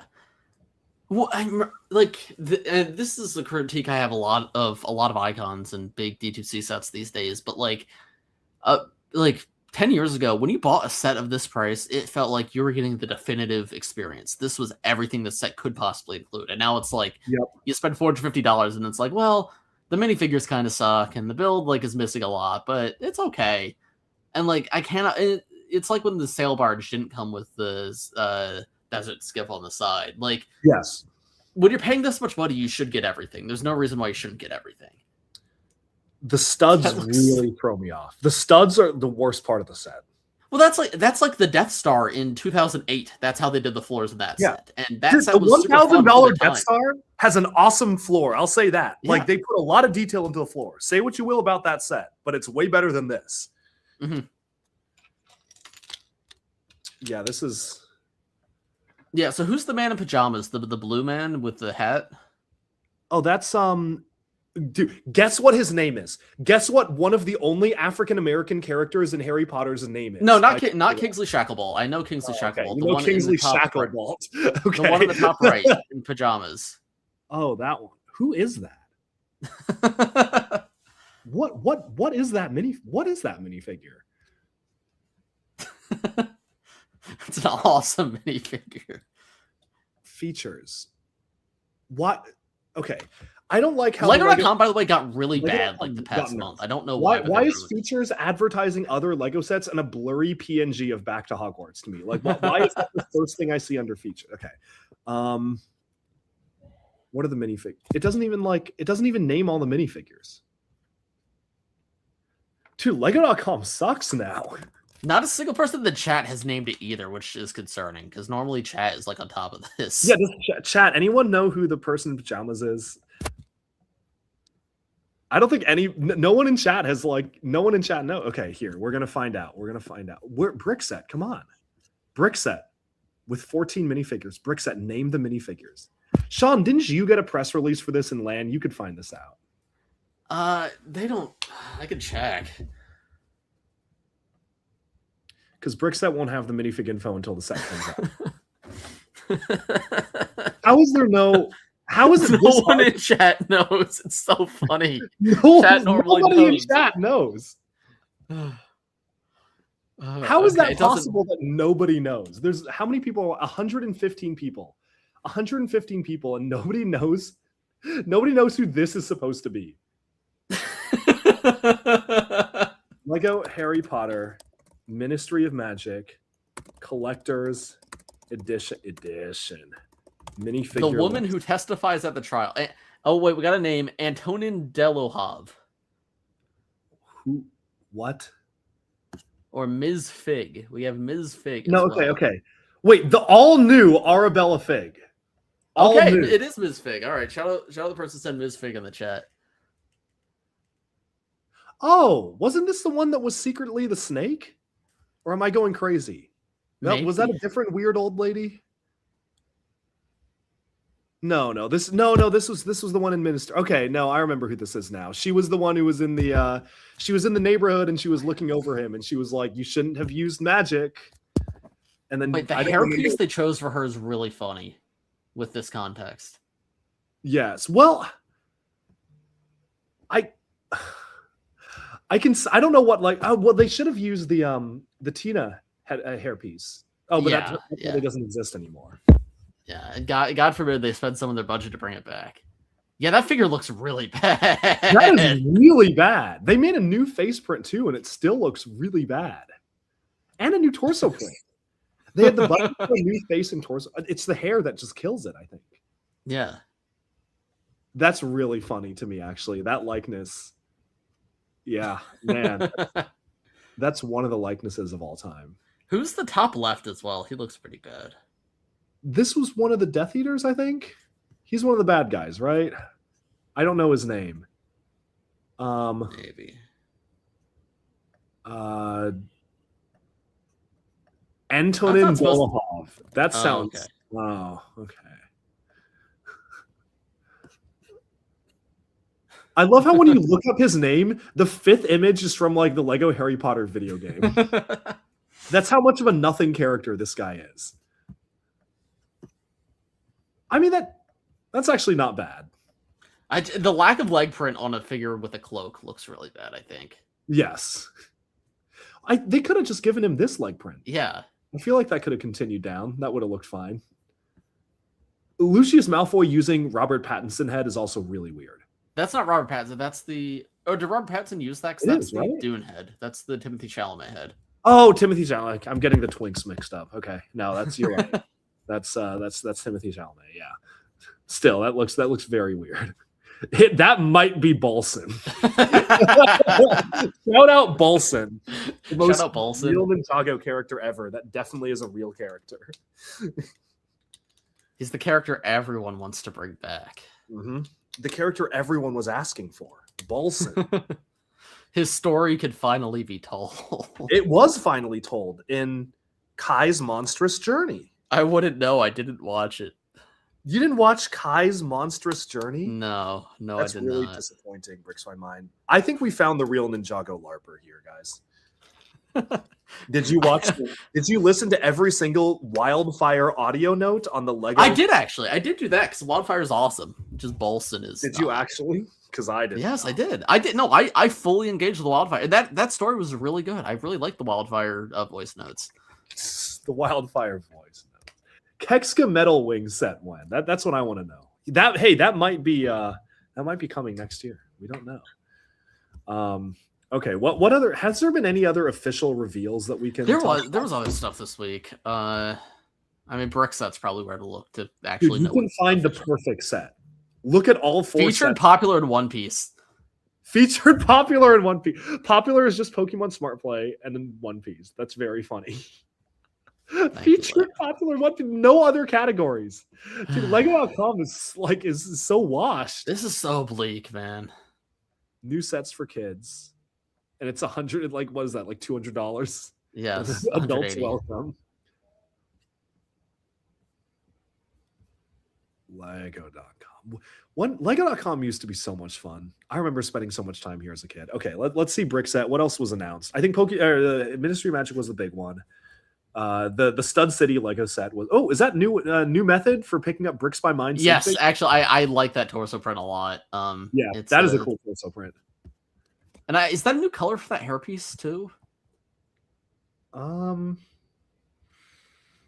mm, that is the what hairpiece is that? It was Mad Eye Moody, Mad Eye I think, Moody. originally. Let's find out. So I know it's a brown and blonde. I don't know if it exists in any other colors. It also chat. Does it throw you off that Bricklink's color scheme is now blue? So when you go to it on tab, yeah, I hate Bricklink's redesign. It looks so bad. Okay, apparently it exists. Friends. Okay. Oh, right. It was in. Okay. Yeah. Okay. Dark brown. Thank you, Harry Potter. Reddish brown. Build a minifigure 2019. They keep track of that.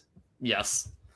Well, because some parts are released for the first time through that, so they have. Yeah, that's true. I guess the Ninjago ones. Yeah. Dark orange, Harry Potter, and then tan. Oh, Thor. Yep. Okay. That's a nice hairpiece. I like that. Yeah. Hairpiece. And the kitten, I think, is a new color for kitten. Yeah. Oh, I just built this set the other day. I actually did. I just put that together. Okay. What else has been revealed? Man, nothing really, I guess. Your ball. Was it really just the Harry Potter set? I feel like there was got to be something else. I could swear, but maybe it was just like the big leak. On car. Maybe it was. We talked about those last week. Okay. So yeah, it was just the crazy leak then. Yeah. Dude, I'm building this Lego set right now on this podcast, and the building experience is. I would be building a set, but I'm in a Airbnb where I'm. This isn't a desk. This is my bedside table. So, and I've got a chair close to it, so I don't have building room. Dude, you need to free her. Should I pull out the minifigure? I can pull out the minifigure. You should pull out the minifigure. You should. I want to see. If she's not in bag 1, I'm returning this set. Yeah. I bought every. Actually, I'm a bigger O-Rod LARPer than you. I bought every single. But Duckbricks buys everything. So that doesn't. Did you buy the flowers? I did. They're actually built. That's the only one I built because I wanted to have the.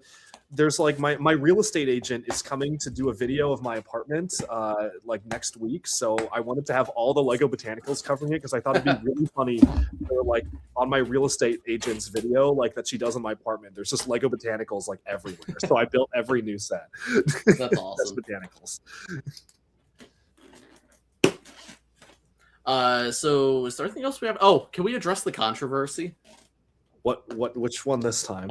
Well, we have two controversies. We've both had two controversies this week that I has controversies all the time, man. You got to be more specific. Yeah, well, it's new to me. So, two things occurred this week. Number one, we both put out Smart Play videos that were both relatively positive. Oh, yeah. Everyone was like, how much did Lego pay you for this? And I'm like, man, Lego took the money from me for this.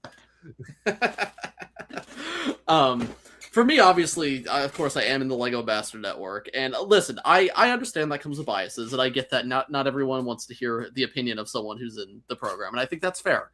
I do think it's funny, though, when people clearly have not watched the video, because, like, if you've watched my video on the Star Wars Smart Play sets, I am very mean in that video. I go, this is fundamentally broken. These sets have very little redeeming about them. This is the wrong step forward for Lego. And I also got those for free.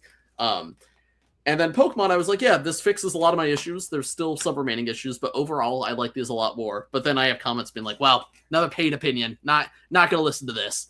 And I do find that very funny, because if it was a paid opinion, I don't think they would let me say, hey, the battery life is still horrible, and like that really needs to be approved. And also, these are all overpriced. Well, not all, but like the starter sets are both very overpriced. Yeah.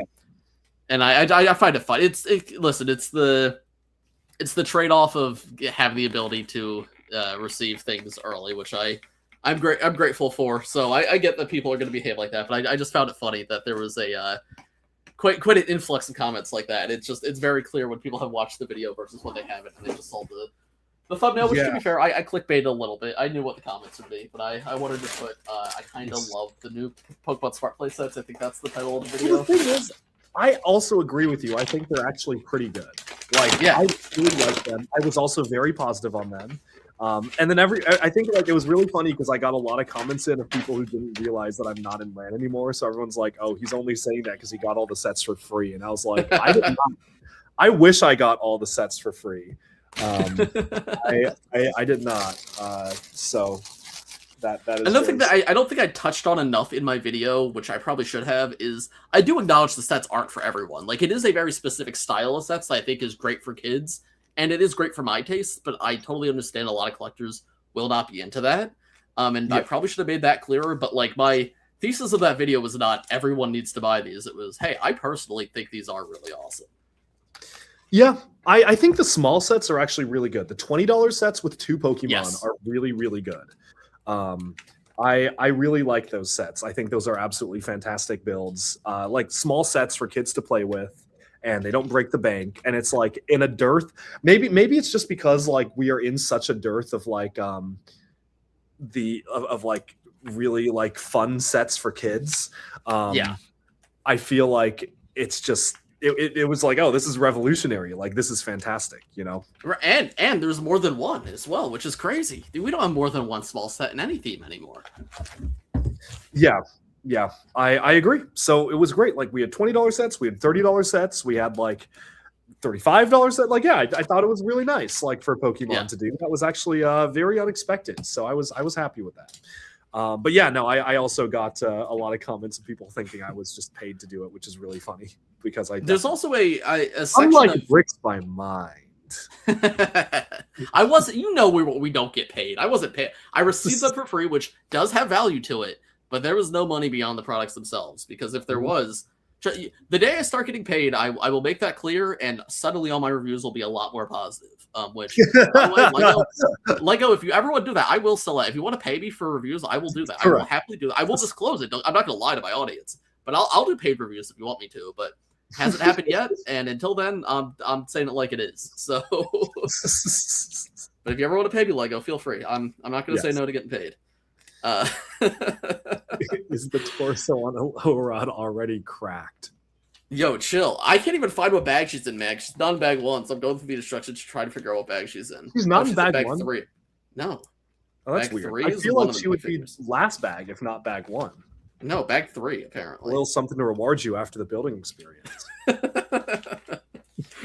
And then the other controversy that dealt with both of us this week is we uploaded a little reaction video to Ninjago Dragons Rising Season 4 Part 2, which was released early on Tubi a couple of weeks ago.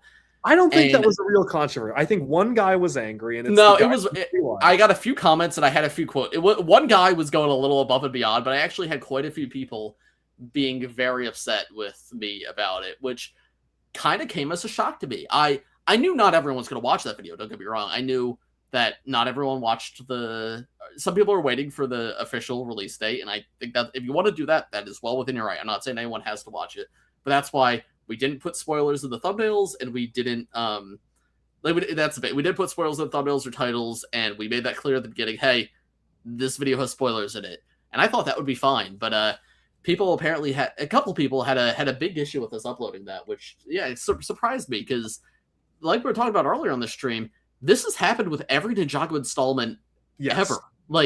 And I don't know, like, me waiting to react has never been a LAN thing. Like, the only times I would actually not react is if it was like a sketchy stream on YouTube, which I think 3 Part 2 was. That is actually a leak. That's like someone got access to something they shouldn't have. But when it's a TV channel, that's TV distribution. That's how that works. That's not the same as like someone leaking details of a product. It's never been a LAN thing. It's just like, hey, I want to wait. But after 3 years in a row of this, I went, you know what? I want to talk about it when I want to talk about it, because I'm going to watch the first release, as I always have since 2012. Like, I remember watching leaked episodes of the leaked copies of the 2012 episodes when those came out. And same here. Good memories as a kid. Even on my channel, like back in 2021 when Seabound came out like 4 months early, I talked about that then.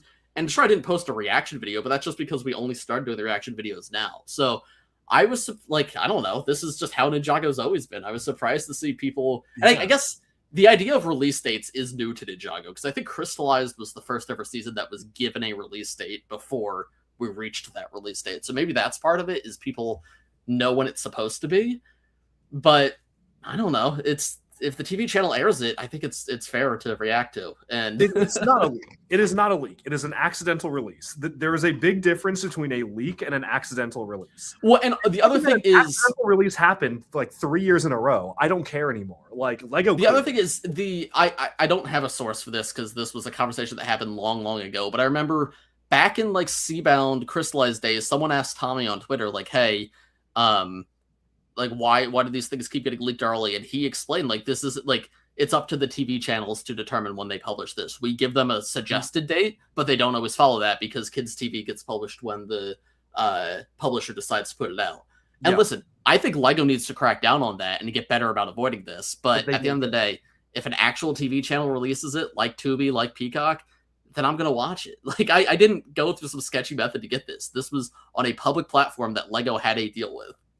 Also, we talked to, or at least I did, like at Fan Media Days, I talked to people internally at Lego, and I was like, "Are you guys going to crack down on this?" And they were like, "We don't care, man. As long as like people are talking about the show, that means they're buying the sets. Like, we don't care that it comes out early." Well, and that's the other thing too is Ninjago is a little different. Lego literally told us they do not care. Ninjago is a little different than other TV shows in that way, where of course it is still important to watch the official releases and to support the streaming numbers. Number one, we did watch it on Tubi, so Tubi's numbers has our views on it. Like they do have a deal with Tubi. Like they're going to 3 times on Tubi. Yeah.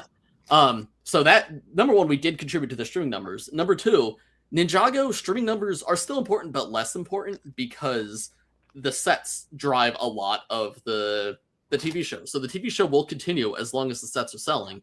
So it's a mutually beneficial cycle. So it's not the end of the world if something doesn't release when it's supposed to. It still should. Don't get me wrong. I wish this leak didn't happen. Oh, I agree. Because it happened, I'm gonna react. I'm gonna talk about it because I'm excited to. Yeah. No, I agree. I think it's like, I mean, out of all the controversies Duckbricks gets himself involved in, this was small potatoes, man. I did not even register it. I was like, I don't care. Yeah. Oh, to be fair, Ninjago Twitter came to my defense. Some people went a little too far, I think. I was trying to have a conversation with another creator about it, and he did not respond to me. Instead, he just vague posted about me, and then I accidentally ratioed him. His tweet got 2 likes and mine got 40, which that's very awesome. My bad. But I truly like I don't know. I don't like the mom mentality stuff. I truly don't mean to like go Bricks by Mind Army, get him. I wanted to explain like, hey, here's why I did this. Get him. Someone clip that. But I genuinely just like wanted to have a conversation like, hey, here's why I did what I did. But yeah, some people were not having that. But yeah, if you don't want to watch it till official release, I respect that. And if you already watched it, I do recommend watching it again when it officially releases. But you're a fan. It's not a bad thing to want to consume the thing you're a fan of when it releases. Like, that is a normal thing to do, and something I've done long before I was in LAN, and something I will do for as long as this show goes on. Yeah, and you bet that next year when Dragon's Fury Part 2 inevitably, it is inevitable at this point, when it releases earlier than it's supposed to, Mind and I will definitely be reacting. Like, correct. That is the grand finale of Dragon's Rising. We are not going to wait several months to react to it. And I'm sorry, but I know by now, guaranteed it's going to leak next year, release early next year. Guaranteed. So, yes, we will be reacting. I would say it's not. Listen, I would love for it not to. I would love for us to sit down, know when it's coming. Like, because we had to film that reaction with Chris at Comic-Con because we didn't know what was going to happen. That was the worst timing ever. Yes, I would love to have the release date planned ahead of time and no, okay, it's coming out on this date, so we could actually plan. I don't want it to release early, but if it does, I am going to watch it because I'm a fan. I want to see what happens. Yes, I do see questions in the chat as to when we are going to do our podcast on it to talk about the season, because we actually haven't done that. We just did the reaction, and yeah, that's a good question. We should do that. Oh, why is her tongue out? I don't know. I don't think Bricks my mind. So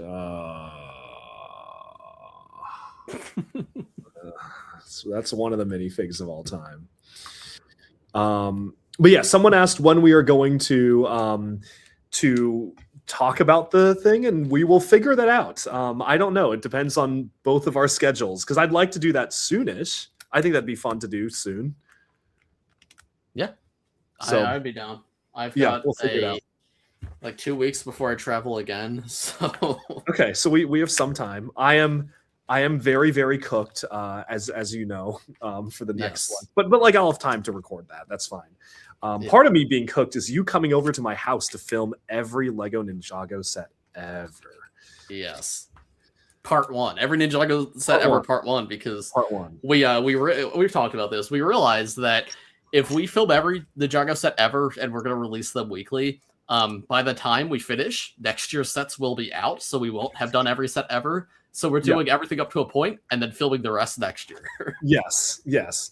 Which will be cool. I think it'll be perfect to like end it at Dragon's Fury. Like that'll be the end of Dragon's Rising. That makes the most sense. So Yeah. I think that is going to be really fun to do. I'm really looking forward to filming that. I don't know how we're going to film it across 5.5 days. I'm a little worried about that. Well, it was more than 5.5 days, Chris. but Hey, someone listen, changed the listen. plans. A very special guest is arriving at the same time. The timing is unfortunate, but Duck Bricks has to miss the point in Ninjago. So that I leave you. But you'll be filming B-roll. So Listen, that's Chris, I'm going to tell you what good friend of mine was started talking to this girl around the same time he was visiting me. And what I told him is, listen, if you want to spend the trip talking to her, I don't mind as long as you end up marrying her. But if you break up with this girl in a couple of years and then I find out you wasted all this time on my trip and it didn't work out, then I am going to blame you for it. So yeah, and I will not comment goes. further. I will not comment further on this because Duck Bricks does not talk about his dating life publicly. No, he just alludes to it very heavily many times. Yes. No, Duck Bricks. This is we're not having this. But we'll have enough time to film. I think that we'll have enough time to film.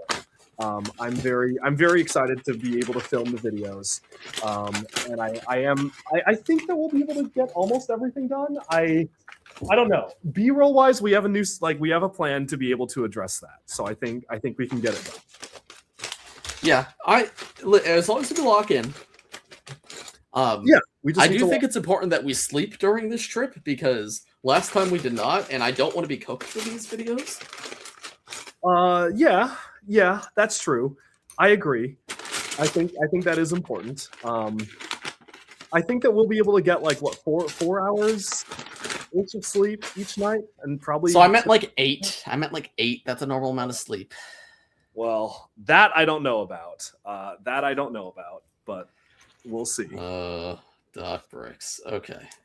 Duck. I don't think we're getting 8. I'm going to tell you right now. I don't think we're getting 8. I think we could maybe get 6. But we'll see. Okay. Anyways, what else do we have? Here? There was something else that I was going to bring up. I don't remember anymore. Oh, there's 2 of them. There's 2. Now that are 2 of them. Dude, that is a very awesome set for Bricks by Mind. Well, I don't know why it's awesome for me, but yeah, it's pretty cool. Mm-hmm. Anyway, does anyone want the rest of the set? I kind of got what I wanted out of it. Yeah. You don't need the rest of the set now. Hey, I'll sell it for you on Whatnot. If you want. I actually don't think you make the money back on selling the build of this set. Selling the build of the set? No, I'm not making the money back, but you're gonna make some money from it. Hey, the biggest Duck Bricks auction ever is happening. Not this coming weekend, but next weekend. Everybody must tune in for some very interesting items to be sold. You got any sealed Ninjago spinners? Do I have any sealed Ninjago? You bought all my sealed Ninjago spinners. I actually have I bought 2. Okay, well, you were present in the selling of all of them. I had a lot. Okay, well then clearly it's not the biggest auction ever. You'll see. Bricks by Mind, you might have to tune in. I'm flying out Aaron style from Germany to like help me run crazy. The auction. It's going to be very funny. I need the assistance, so I'm bringing him from Germany to assist me. That's crazy. It's going to be a fun time. It's going to run all weekend long, and I'm going to want to die afterwards, and I immediately fly to Seattle to see you to start filming. So I'm going to be very, very energetic. Oh, what? Are you not doing it in Seattle? You're doing it in New York? No, I'm doing it in New York, and then we're packing and shipping everything, and then I immediately go home with you. How are you shipping that from New York? I don't know. Like, how are you getting all those packages to the air? I don't know. Post office. I don't know. It will be next, not this coming weekend, but next weekend. Someone asked, when is it? Well, I can answer that question, my friend. It will be on the weekend of August 21, 22, and 23. And it will be a lot of fun. And we have the whole packing team, so there will not be mistakes like the last time where I hired one person to do my packing and then half the packages got shipped to the wrong person. All has been resolved. My apologies if you were affected by that, but we have somebody who actually knows what they're doing now packing, so that will not be a problem this time. What was I going to say? I don't remember. I had a point. I no longer have a point. Bricks by me. Bricks. His dusk has fallen. Are we ready to get into the Q&A section? Are we at that point in the live stream? I think we are. We've covered almost all the leaks. I think we've covered everything worth talking about. Yeah, I don't think I have anything much else to say about any of the other leaks. Marvel Rivals CMF series is still insane to me. That's crazy. That is the crazy. I think that's I can't believe that. And I can't believe Lego Edition CMF. I think the two CMFs are like very evil leaks. Those are very, very fun. Editions has potential to be very cool. With the right figures, I think it's very cool. Yeah. Or it could just be a bunch of soccer players. Well, I just I think random, I don't know. I think CMFs are supposed to be like cool characters. And I don't want I don't know, what real life figure would I want as a minifigure? I don't know. I don't think I care. Sabrina Carpenter. Okay, that's one. Okay, and here's the thing about Sabrina Carpenter. What am I going to use her pieces for? That's the point of CMFs. Listen. I guarantee there's a lot of AFOLs that are going to use a lot of those pieces for interesting purposes. Oh, I'm sure they can. Okay, I'm sure. Listen, I'm sure they can, but it's not as cool as getting Man, you're just defending the Spider-Verse CMF. What are you using those pieces for? Okay, that is actually fair. But the point is, the Spider-Verse figures are cool. They're well, that's why if they choose the right people, I think I don't care about guy in a suit. Thinking about what Lego Fortnite has done. If we got Lady Gaga, Billie Eilish, those I don't care. They have interesting outfits. Those are celebrities with interesting outfit. Chapel Roan, I would kill for a Chapel Roan minifigure. That'd be awesome. Maybe the one where she's wearing castle armor. Wasn't that a Fortnite? Yeah. That one would be cool, but that's only because she's wearing castle armor. Yeah. Well, that's if there's a way to do it, very interesting, and there's a way to give us 12 soccer minifigures. But that's why I think that 90% of the series are just going to be person in suit, person in athletic wear, singer in a corset. I don't know. That's not interesting to me for a full series. I feel like a series has to be variety, and this is just regular people. I guess we'll see. We'll see. I just hope it's maybe we'll get some soccer players. Yeah, that's kind of all I want. It's more soccer players. Yeah. Mm-hmm. Throw in a basketball player. Do you think they would do wrestlers?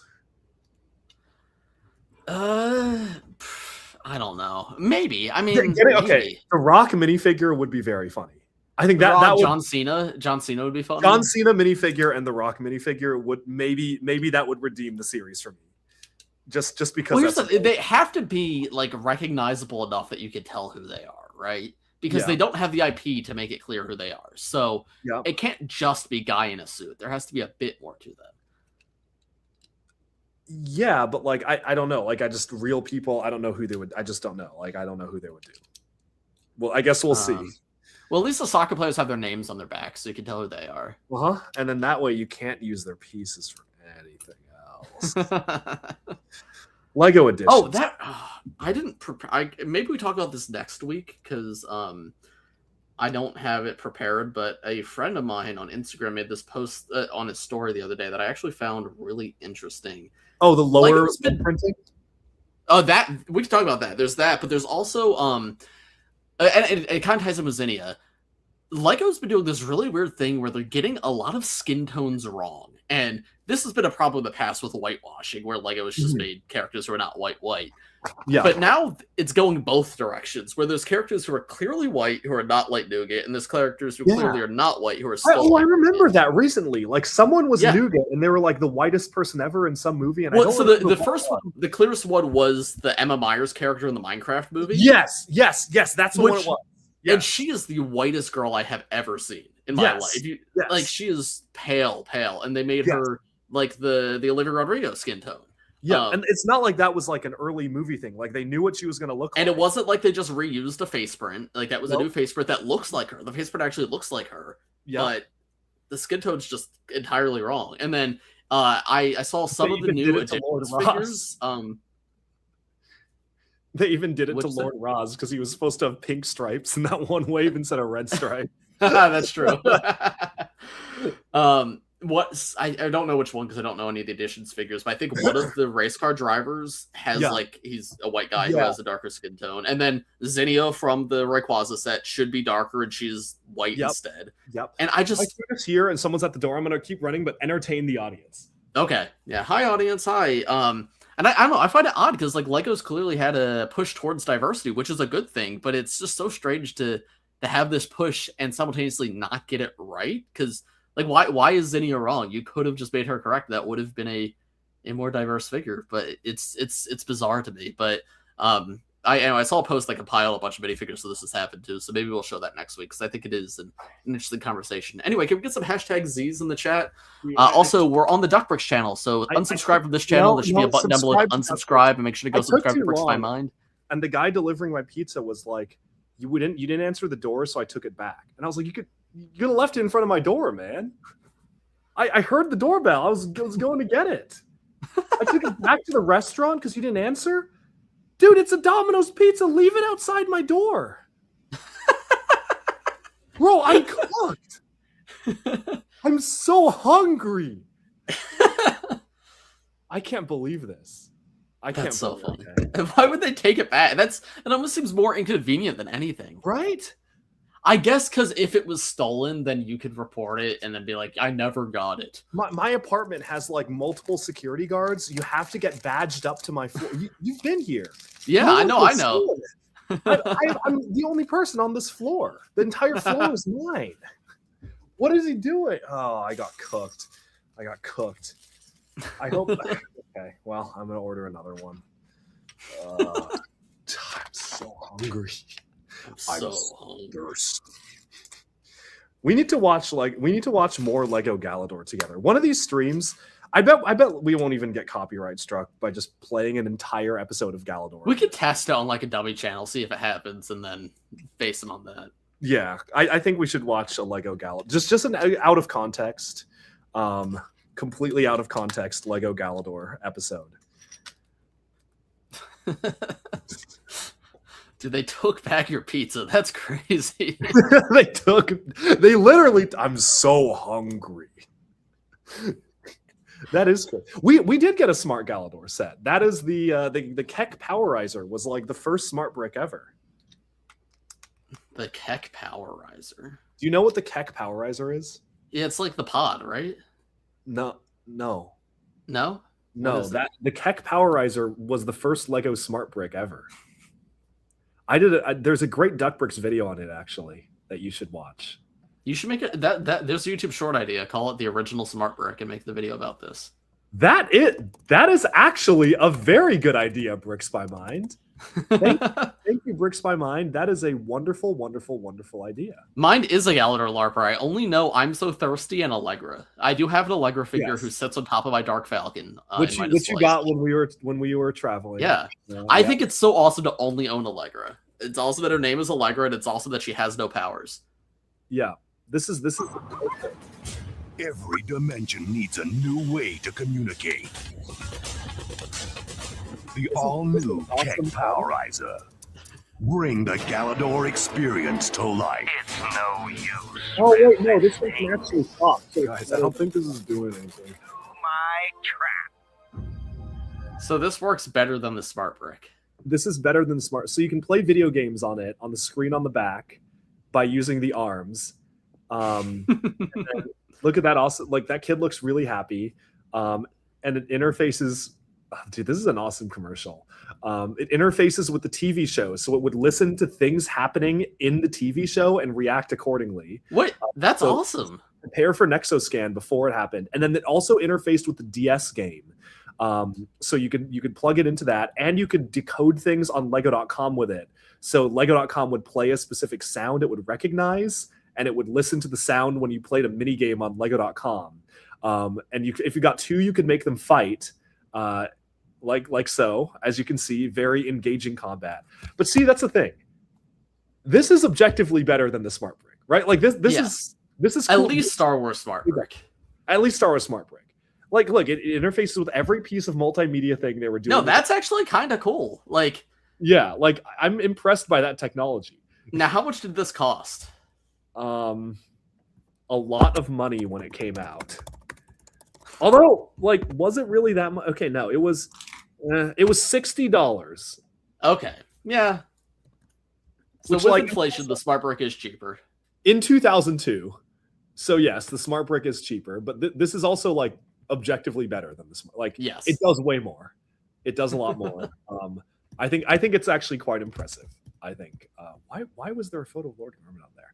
This is a 4-year-old Duck Bricks video. Why am I sitting on the floor like that? Why am I filming with this background? What am I doing? Why are you in shorts? And the shorts aren't white. No, this is before Duck Bricks was wearing white. Yeah, this is is the whole video just me sitting on the floor trying to make this work? I was doing it wrong.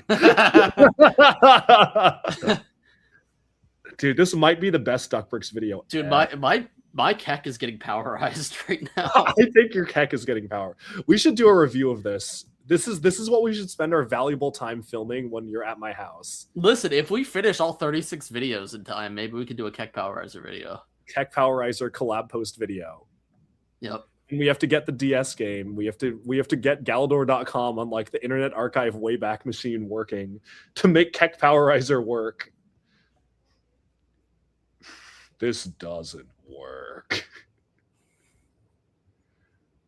Powerizer to powerizer. This is an awesome product. Good or evil. That's an awesome product. Anyway, why are we talking about amazing sets to collect? 15. No, but it wasn't even, because half of those are the canceled sets too. That's why it's really funny. That's awesome. All right. Shall we enter the Q&A section of the stream? Q&A. So if you have a question for Bricks by Mind or Duck Bricks or both, leave it in the chat right now and we might answer it or we might not. So yes, put it in the chat. We'll find out. This is a question I would like to have answered. Okay, you want to be honest? Like 6? Like the music I've heard from her is cool. Like I like her vibe, but like she's not my favorite. I like. You want to know my favorite? You want me to pick my favorite pop girls? Charlie XCX #1, Chapel Roan #2. Where is my probably Sabrina Carpenter if we're picking like the popular ones, like number 3, and then and maybe I don't. Again, I'm not even listening to the new album. Like I don't even. She's cool. Yeah. Like I don't have any issues with her, but 6, man. You called her a 6. That's actually really no. It's actually really disrespectful. The question was. I think she's a nice young woman, but I am a taken man, and I have no interest. Where is my Speedor? Now that's a question. Where is my Speedor? Where is it? Where is it? From Bionicle being Roz's master. Okay, so I saw this theory come out, and it was like it was like a Bionicle fan on Instagram was like, oh my god, the symbol on Roz's outfit looks like one of the Bionicle Makuta symbols from G2, and it's just the realm of, it's just the what is the weapon? The Weapon of Desolation face. But the Bionicle fans were like, oh, it kind of looks like the Makuta symbol, so maybe it's him. That's really funny. Maybe it is. Is your entire closet white? Yes, I donated all my non-white clothes a while back, so I look like an absolute psychopath when people come and visit my apartment. What are our thoughts on Ninjago idea sets? I don't think they would ever get made. Do you have any thoughts? No, but I do find it interesting that they haven't banned them. Yeah, they haven't banned them, but it is like, I don't think they'd ever do it because 99% I think of what people would propose is something Lego probably would just do themselves. Like, yeah, Big Monastery would probably come out in 20th anniversary, I would imagine. Yeah, it was a cool build though. I thought it was cool. Yeah. Have I seen this video? I have seen this video. I'm very proud to claim the title of the most psychotic Lego creator. This video cooked me though, because I thought it was really funny, but it's like it's two people like talking about duck bricks, and like most of what they say is just factually wrong. But a lot of people took it as fact. Like they talk about like what I do for my work, which is not what I do at all. And now I get like hate comments in my videos all the time about like you're stealing money like from people at Microsoft. And I was like, man, I don't know where this even came from. Like that was not my department. But it is I think it's a very funny video. So I have seen it. They did ask me to be on, and I responded. I was like, yeah, like I'll hop on with you guys. And I put my like contact info, and the comment just kept getting deleted. So I guess I will not be on. I also saw that video, and I found it quite funny how, I mean, there's parts of the video that are funny when they're like talking about your collecting habits. I did make me chuckle. I found it funny that one of their very first points of the video is like, and he puts his minifigures on studs, and he doesn't even know that's gonna ruin them. And like that to me, so the whole like you can't put your minifigures on studs thing is like one of the most LARPer concepts to me, because that is like not how so what's happening, for those who don't know, is yes, minifigure legs can crack, but it's 99% of the time one of two scenarios. Number one, it's old dark red or old dark brown. It's those crack pretty easily. Or number two, I know that. It's based off the air quality, air conditioner. If you're using like aerosols in your home, if you're using like Febreze, that can like weaken the plastic, so that can cause cracks. But if you're in a regular, like non-human environment, like I display tons of my minifigures on studs. I've never had them crack. I've had my DX Lloyd on studs for like literally 10 years, and he's perfectly fine.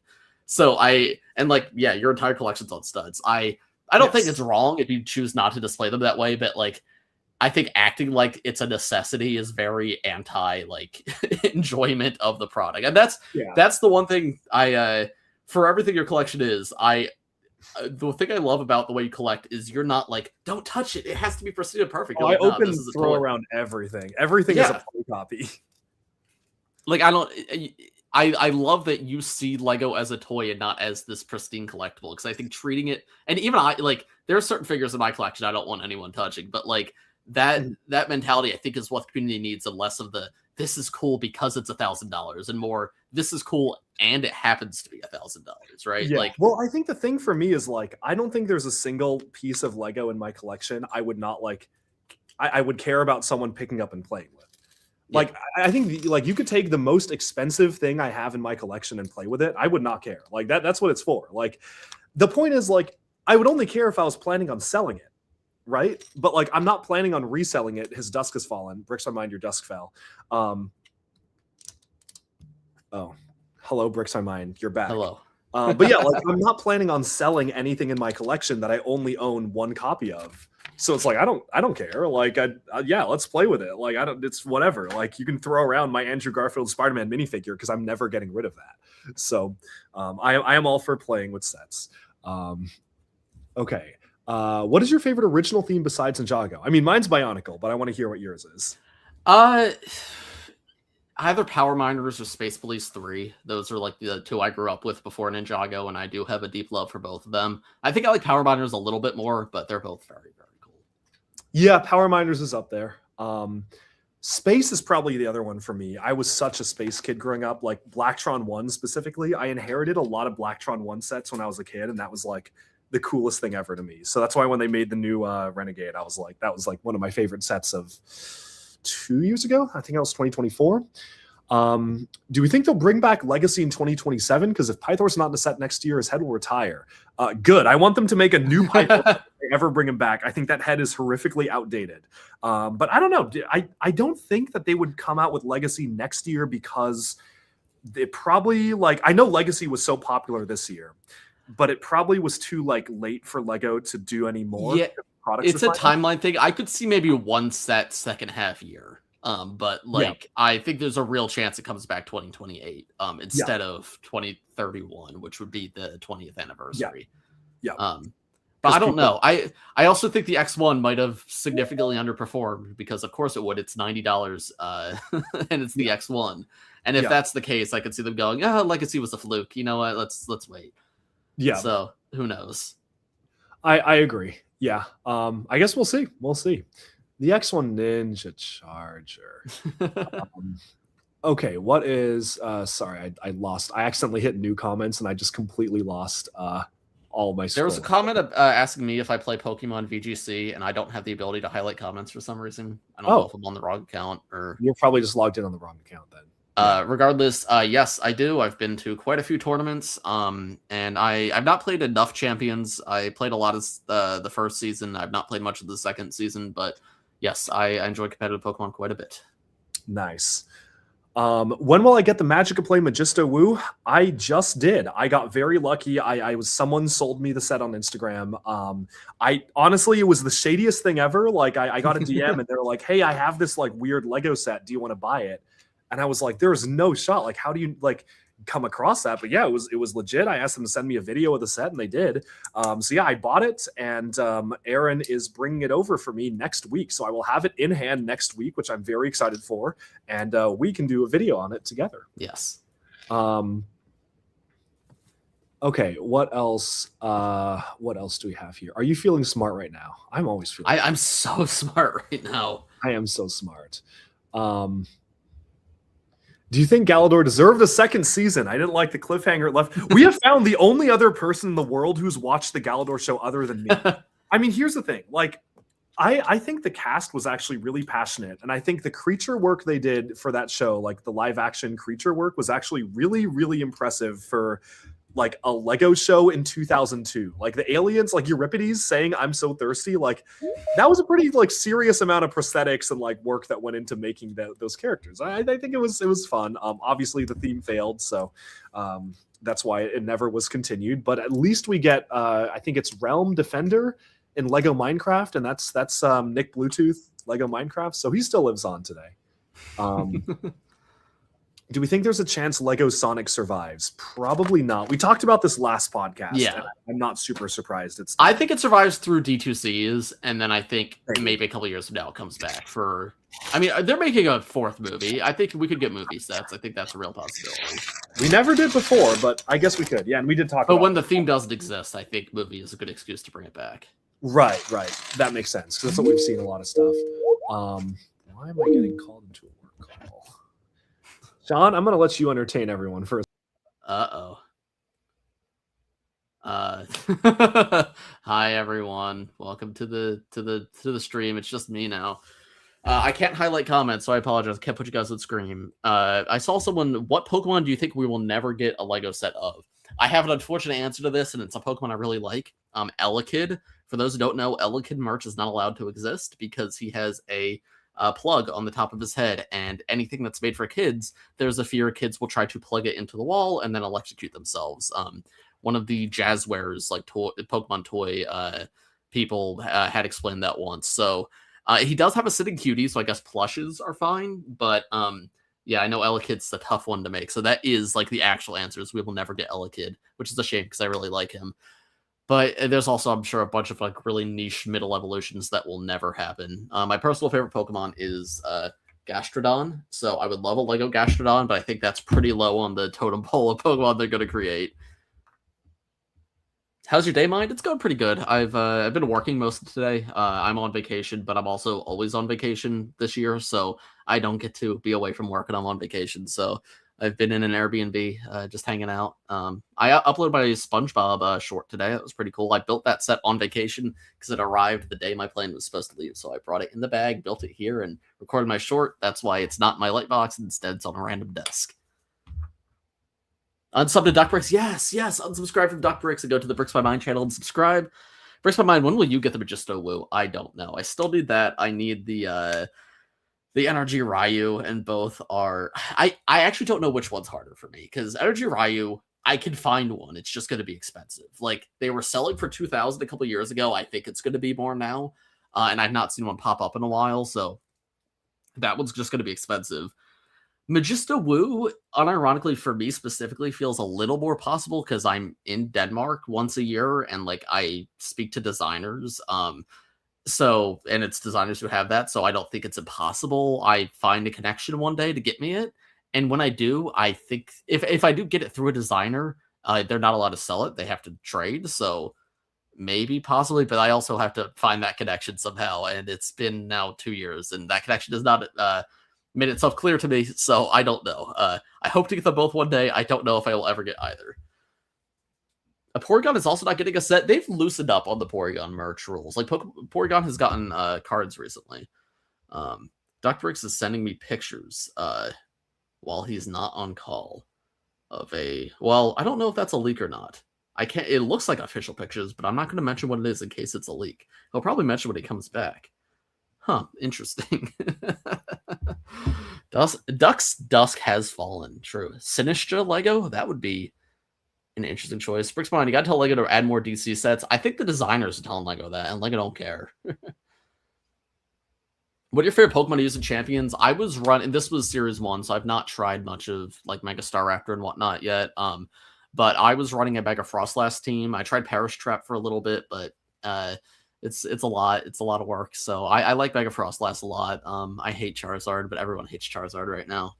I want to try Staraptor. I've not had the chance to play much with Staraptor, but he seems cool. I want to try Mega Raichu. Is it Y? No, it's X that has no guard. I want to try Mega Raichu X. I think that's a really cool ability, but I've not had the chance to play with them much. We are never getting Lego Pikachu. True. Have you seen the new Ninjago leak that revealed P-Scouts of the sets? Yes, we talked about that earlier in the video. So once the stream is done, you can go watch the beginning. Bricksman's budget is much more relatable than Duck. He doesn't care about disgusting non-canon Ninjago figure variants. True. Yeah, I mean, I don't know. I feel very lucky to be at a point in life where I can buy a lot more Lego than I ever did, but I also I try not to waste my money wherever I can. That being said, this was probably not the best use of my money, but as I said, I had set that money aside for Smart Play, and then I got Smart Play for free, so I wanted to spend it on something. And instead of Smart Play, you got Ura. Duckbricks is back, and my food has finally arrived. Nice. Is it the same food, or is it new food? It is new food. Will throwback reviews be over now that you're doing reviews of Duckbricks? No, those will still continue. I still want to have individual reviews of every set ever on my channel one day, but the big videos will be for the two of us to discuss entire waves together. But yeah, throwback reviews will continue.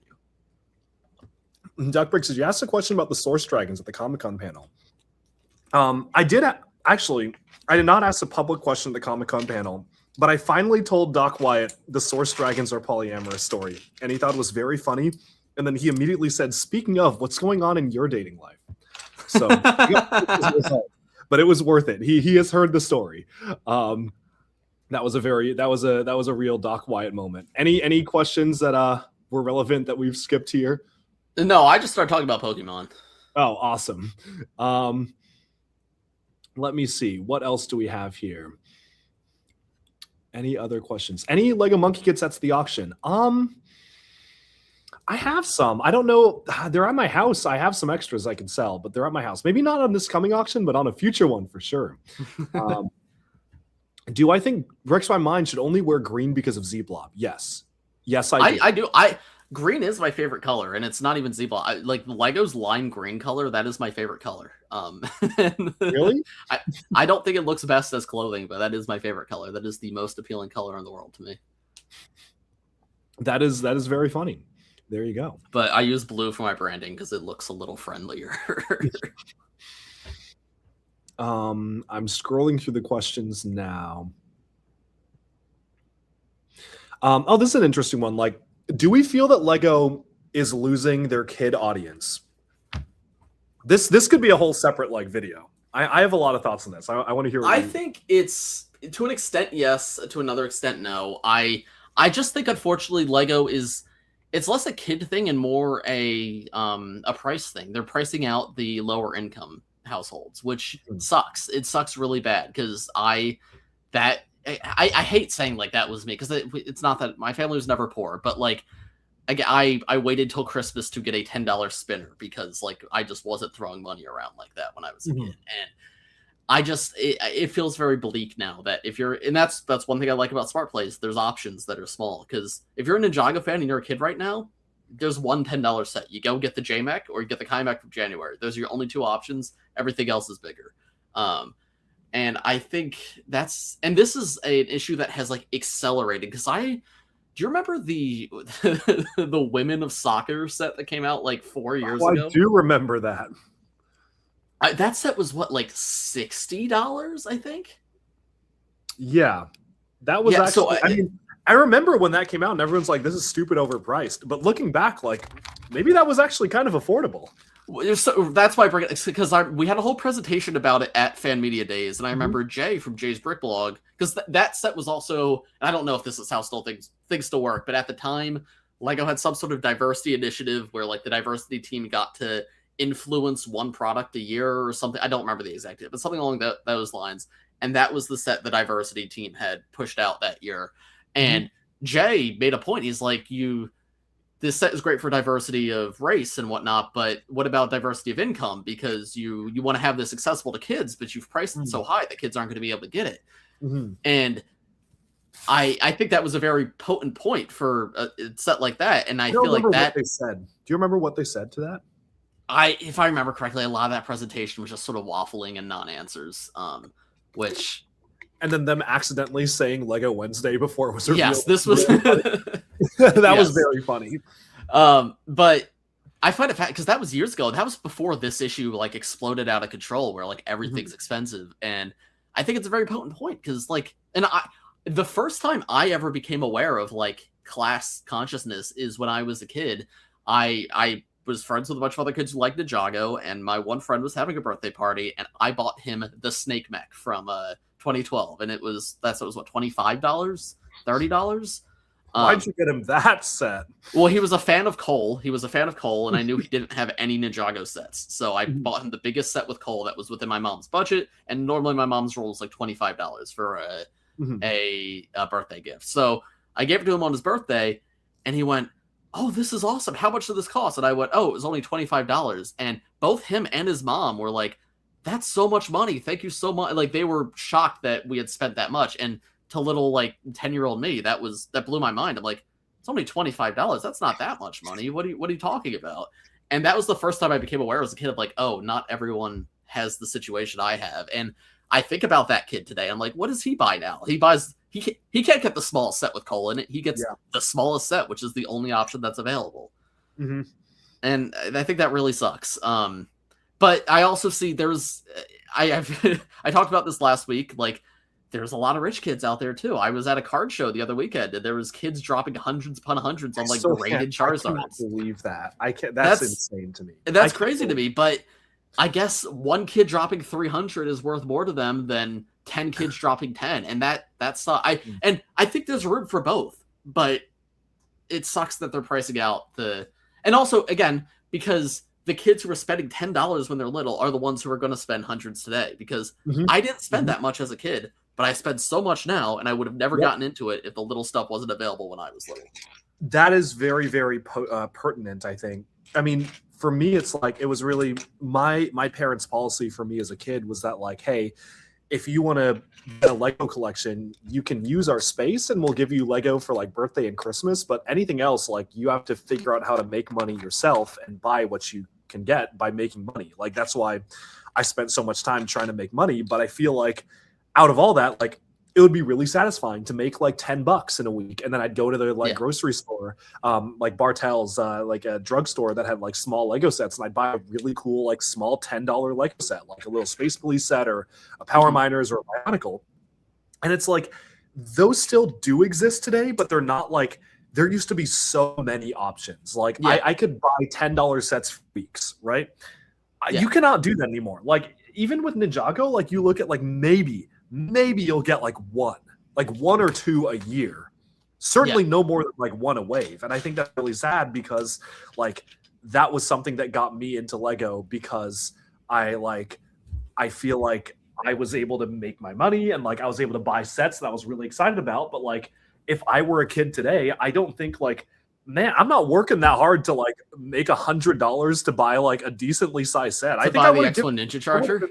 Right, to buy the X1 Ninja Charger. Like, I think I would have given up. I think I would have gotten out of it. I think I would have been like, this is not for me. Like, that's why I think like the first half year 2024 wave was really good because you had the three $20 mechs and the one $10 mech. That's great. It gives kids options.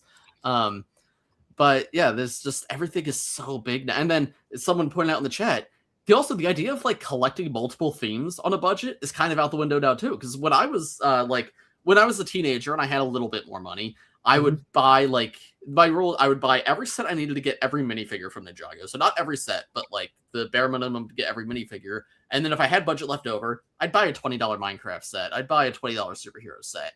But like at this point, Ninjago is $800 if you want everything. So it's like where you don't have the money to tap into the other stuff. And even me right now, when I'm making more money than I have in my entire life, if I wasn't in LAN, I would probably only be buying Ninjago and like a select few other little things. Like I would not be getting entire waves of anything else. I would be picking and choosing, and then Ninjago, I would buy everything, but probably very frustratedly. Yeah, it is a little bleak. So, alas, it is what it is. I had a question. I see. I'm kind of going out of order here because I've been trying to like read live chat at the same time as like keeping the scroll chat to go down. Someone makes a good point. In Europe, they have the Ninjago magazines. That is like in Europe, it is much easier to be a Ninjago fan on a budget than it is in America. Yes, but that is only Europe. I don't. Yes. I think that should be everywhere. I think yes. Well, actually, it is most places except for because they were in Asia too. Oh yeah, they're in Asia. Not all of Asia, but they're in some. But they're in China for sure. Were they in Hong Kong as well? And no. I think they were in all four countries. I know they're not in. I don't think they're in Korea. The last time I was in Korea, I don't remember getting any. I think of the places we visited on our trip. I think Singapore definitely had them. Did it?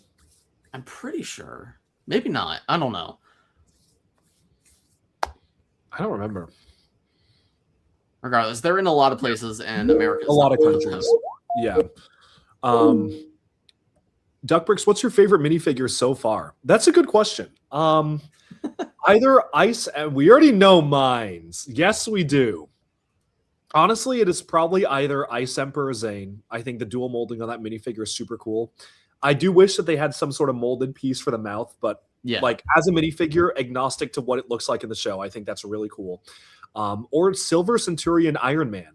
I that was my favorite figure like growing up. I was 16 years old. I was like, this is the coolest minifig ever. And I still think it is probably the best Marvel minifigure ever. It's like dual molded arms, printing on the side of the arms, printing on the legs. They managed to print on the Chima armor, which I didn't know they like could do. So I was very, I think that's definitely one of the best minifigures ever made. Do you have like, what is your favorite mine? Off the top of my head, I don't know if I have like things I always go to. I like Skybound Zane a lot. I think that one's very. That's an interesting pick. I like SOG Kai. Yeah, SOG Zane. I really like SOG Zane. SOG Zane is also very, but Kai the like slight trim of bright orange on Kai is so good. It's trying to think. It's been a while, so I should go through and like rank my top minifigures. Of course, there's a lot of Serpentine that I love. The unironic best one, in my opinion, is Fangtom. I think he is the coolest. Chokun is very silly.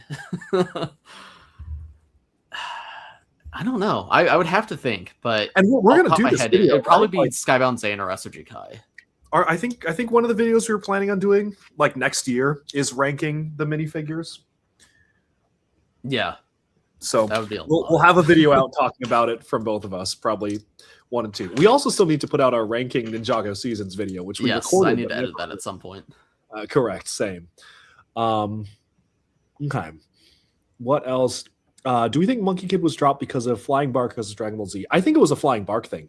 I think Flying Bark got way too busy because they took on every Avatar show and the movie. I don't see why LEGO would drop the theme because of the animation. Is the animation that tied to the product? Like, I don't see why they didn't just do a Ninjago core thing and then pick up a new animation studio. Like, well, they did. Yeah. But I think that was like, I would imagine that really strained Wild Brain to do Monkey Kid and Ninjago. I just feel like it has to be greater than just the TV show, though, because, like, Monkey Kid is Journey to the West. That's an IP that doesn't necessarily need a tie-in show, especially in China, where this is meant to be marketed. So I I would have to imagine that they could have just kept the theme ongoing even without the show. Because, like, not like they promoted the show. That's true. It's not like Lego ever cared about the show. The DBZ thing is interesting, though, because DBZ is also Journey to the West. Mm-hmm. So it's more of an adaptation than Monkey Kid is. Like, it's a bit more abstract with it, but it is also Journey to the West. So maybe that was the goal, is to not have two Journey to the Wests on shelves at the same time. Yeah, I maybe. It's hard to say. Yeah. Let's see. Man, there's a lot of questions here. What else do we have? I feel like Bladvik the Bear right now. I have thoughts on this one. What would you say? I have a very specific pitch for what the next original theme should look like, but I want to hear yours. I want to hear what you say. This is my pitch for a couple of years. Lego is scared to do classic original themes. They're scared to do Castle. They're scared to do whatever else because it doesn't sell or kids aren't interested or whatever without tie-in content. Or without an existing IP. My pitch is make an original IP and call it a Ninjago spinoff. Do a Castle theme, call it the Knights of Metalodia, put Karloff in one set, but aside from that, it's a completely new cast. And you could have tie-in content, you could say it's canon to Ninjago, but don't touch it. Like, have it super separate, but call it canon, and make a Castle theme, make an underwater theme, and call it, like, the Explorers of Merlopia. Like, do something like that, where you can tie it in with Ninjago so you have that IP brand recognition, but it's still a brand new original idea. I think that's the way to do an original IP if Lego has to have it tie into something. And my pitch would be Knights of Metalonia. I think that'd be really cool to do a classic Castle theme, but just tie it into Ninjago ever so slightly. I think that'd be really cool. And we've talked about that before. My thinking is that, like, if it is a completely separate original theme, not tied into Ninjago, my pitch for years has always been a blend between Castle and Pirates, but it's more like a Pirates of the Caribbean type of theme, but a Lego version. And maybe you mix in a bit of Atlantis in there too. So it's like you get sea monsters, maybe fight different sea monsters. You uncover different islands. On each island, there's like different factions. I feel like there's so much like infinite expansion for potential there, where it's like a pirate crew and you could have revolving members of the crew. You could have different ones. Like maybe make it like more of a steampunky thing, and you could have like some technology, like almost like a Metalbeard thing from the Lego movie. I think that'd be a very cool theme. They have not done Pirates or Castle in a while, but especially Pirates they haven't done in a while. And I think that this is the way that you make Pirates more interesting than just pirates versus soldiers. Like, it needs to be like wacky sea creatures, very minimal like steampunky tech in there, and like castle factions that they encounter. I think that would be a very cool theme. I would love to see that. So that is my pitch. I will, if I wasn't concerned about marketability and all of Lego's rules, if I could just do anything, I would love a new like not classic, but new like original space theme, similar in the vein to Space Police 3, with like weird aliens and people fighting the aliens and cool spaceships that aren't tied into Star Wars. Or like, I mean, City Space was pretty good, but even City Space tried to be a little more grounded with their space vehicles. I want them to go crazy with it. Totally agreed. I mean, Space Police 3 was like my childhood. I would love that. So that'd be really amazing. Treasure Planet vibes. That's like, that was my pitch. I think that would be really cool. Maybe you combine them. Although I guess that people would complain it's another Nexo Knights. It's like you combine Castle to Space. But I think if they do it right, it could be very cool. What are some other questions that we have here? Duck Bricks. When will we get more Belleville and Scala content? Well, that answer is when my package from Germany arrives. And Bricks by Mind, you may be on deck to do the unboxing with me. Unfortunately, we may need to spend our valuable filming time unboxing this, because there's a very real chance it will arrive like the day before that we all get there. And then we are going to have to open it to get all the Ninjago stuff out of it. So awesome. That may be a video coming very soon, actually. Hopefully it arrives before and not after. Well, if it arrives after, we are cooked. We are actually cooked. Like it is actually over, because that's like I think at that point I reschedule my flight, right? Like, is there even any point in me coming if it's not there? Under the assumption that I only have the budget to fly out to you once this year. No, I think there's still a point because what's in that box are just the parts to build all of the well, I guess it's all the spinners side builds. Well, 2011, 2012 spinners I have. I will have those. Okay, so there are waves we could cover without it. We could not cover everything without it, but there are full set waves, like many full set waves we could cover without it. Okay. It is also every build for the magazine gifts. Like all the weird swords and like the little like side builds and stuff. Awesome. But among many other things, including a lot of Belleville and Scala. So, although wait, no, then that means that the content about that is not going to happen for like months. Because as soon as that package arrives, we're going to be all just filming Ninjago until we leave, and then I'm going to be gone for so long. So like that might be December if that even comes out this year. I don't know. Let's see. If you want to start a Ninjago minifig collection, what minifigs should you start with? I mean, I would just say collect what you want, but I mean, the obvious answer is the anniversary display that gives you like everyone and it's really affordable. That's definitely like that you'll get every character that you would want to start your collection there. Yep. Yeah, but I would say especially these days, don't try to aim for everything at the beginning. Buy what you like because there's a lot of it out there, and then if you one day you get everything, good luck, I guess. Like good luck. There's so much these days. Mm-hmm. Mind, I built a large custom ice monster. That sounds awesome. You should post it to Instagram. The ice monster. The ice monster. I love all the hashtag Z's in the chat. People are just ending their messages with hashtag Z. Hashtag Z is the new that is the rallying cry. I think hashtag Z will be around with this podcast far after the Lego video comes out. Hashtag Z is now the hashtag. Hashtag Z. It's the officially state-sponsored hashtag of this podcast. Hashtag Z. But how late are we planning on going? I don't know until the questions dry up, which it seems like they kind of are. So if anyone has some last few questions, get them in now. Otherwise,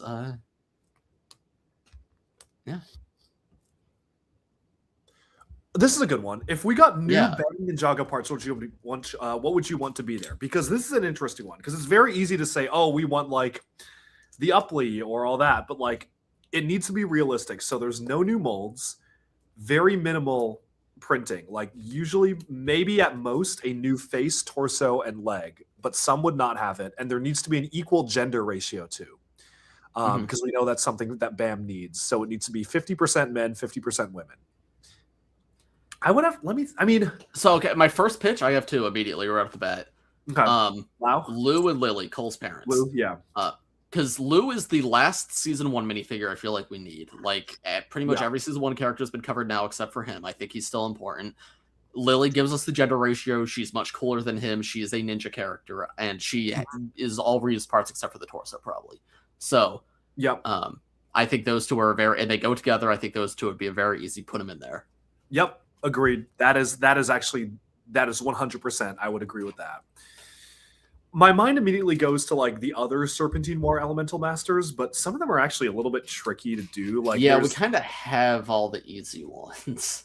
Yeah, like the Master of Light probably would be doable. Well, not the Form. Master of Form.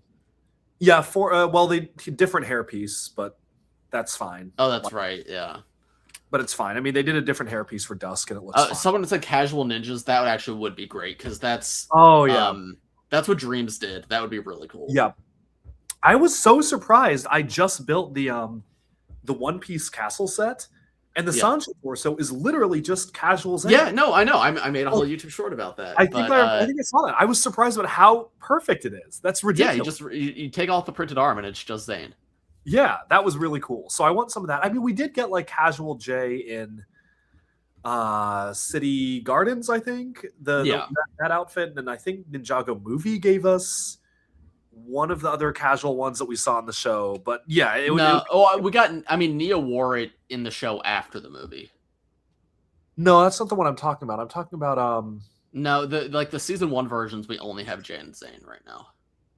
I guess that's true, yeah, because Kai had like the jacket with the fire thing. Yeah. That doesn't exist. And then Cole had the black hoodie, the gray hoodie. Yeah. And Yeah. then Lloyd's not too far off in the movie one, but it is different. Yeah. And then Nia is the rebooted outfit, which that would actually would be on my list as rebooted Nia. Didn't Lee say that like they couldn't do rebooted Nia because the yellow printing on the red didn't look good? Yeah, that would not shock me. I think he said that on Instagram because I think that was I feel like I have a memory that I don't know, or that it was tried and they were like, oh, this doesn't look good, so let's do Kimono Nia instead. Which is sad because I think that implies that Lego will never do rebooted Nia, which sucks because that is such like it's such a unique character design, and it also was used so much. Like that was used so much. That's the thing. Joe for like a long time. Yeah, and we do not have that minifigure, which is really weird. I would also like Dark Nia from season 2 because when I think about Ninjago minifigures we need, I kind of always start at the beginning and I go, who is important that we don't have from the earliest seasons? And I forgot about the corrupted Nia. Yeah. Because she is like a major antagonist of a whole episode, pretty much. So yeah. That. Although, would that then mean that like we'd kind of need to get all the corrupted ninja? Like, no, because the other ones only turn. I mean, it would be cool, but the other ones only turn for a moment. Like if I could only get one, it would be Nia. Yeah, I agree. Lucatoon said Red Shogun Kai from Tournament of Elements. I think that would be really cool. That would be so cool. Yeah.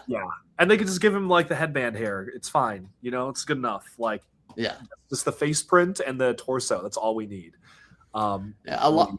Police Commissioner. That's a very easy BAM figure because his parts are generic enough that they would work as like BAM parts. But they wouldn't do the mustache in BAM. I think they could throw that. Could be his accessory. He just doesn't get anything else. Have they ever done mustaches or beards in BAM though? They've definitely done beards, like the Golden Santa beard. Yeah, Golden Santa. Yeah, but mustache is a really small piece. I don't know. I think they could. I mean, the Oni horns are in there right now. That's true. Yeah, I think he would only be one or two new pieces depending on what face they use for him. #Z is the new land bounty a good buy set wise and price wise? I don't love it. I think it's fine. I think the transformation is technically very impressive, but the set doesn't have a ton going for it other than that. I much prefer the old land bounty, to be honest. I think the old one is way better. Yeah, but I'm just like, let's say this person's new to Ninjago and like the original's off the table because it's however much money. Like, I think it's fine. And I do think like the way the bike transforms is one of the most impressive transformations I've ever seen in a Lego set. I think that's very cool. That is cool. But there's just kind of not much else going on with it. Like, unfortunately, you can get the old one with no minifigs for $130. Okay. Which like I think is actually, I mean, no minifigs, but if you just want the build, I think the build is really good on the old one. But yeah, I agree. It's a technically impressive transformation feature, but I'm not very excited about it as a set. I could just see a world where you're a kid and you're buying your first bounty. I do think there is fun to be had with that set, but I wish that my biggest thing is I wish that set had more interior. The fact that the transformation is kind of all it does is underwhelming. Yeah, interior saved it. Or like someone, Lucatoon mentioned tournament tracksuits for BAM. That would be awesome. Oh yeah, we were talking about that when the first BAM wave came out. It's like that's the most obvious thing to do for BAM. Yeah. That would be nice for sure. I think everything else is like I want other characters more, but like it wouldn't make sense for BAM. Like I really want Ericor, but like they would never do that for BAM, obviously. So so like. High on my list is Snake Chen, but Snake Chen is not happening for multiple reasons. Correct. Oh, no. You can go to the factory. He's Chen #1 and #2. That's the headdress would have to come back. This tail would have to come back. That's all new parts. Well, the serpentine tail is still around. True, but still, that's an expensive. No, I thought it was an expensive part, but it comes in 7 sets this year, so who knows? And a magazine. Yeah. That is crazy how Acid Snake is coming in a magazine. Yeah. I asked them about that when I was in Denmark, and essentially what I was told is like the team thought the figure was cool, and the more sets they put it in, the cheaper the parts get. So they kind of just put it in. We know that. Yeah, we've known that for a while because Samuel Johnson was saying like the lion heads for Chima, like that used to be really expensive to make, but since it started coming in so many sets, it became the cheapest Chima set to put in a set. Chima piece to put in a set. And it's like, that makes sense because they can split up the cost of that set across multiple SKUs. I think that makes sense. Yes. Imagine Dr. Julian in the magazine. I mean, look, it wouldn't be him because he's not an exciting minifig, but I would not put it past them to like throw like the Time Twins in a magazine. The Time Twins or Harumi, I think, are pretty likely to be in a magazine before the end of the year. Well, I could even see it next year, right? Because like sometimes they do it like January of the next year. True. Well, do we know what's after Grimfax yet? No, but the fact that we are getting Grimfax is really nice. That magazine, because it's also the Nia that only comes with one set. Like, yep.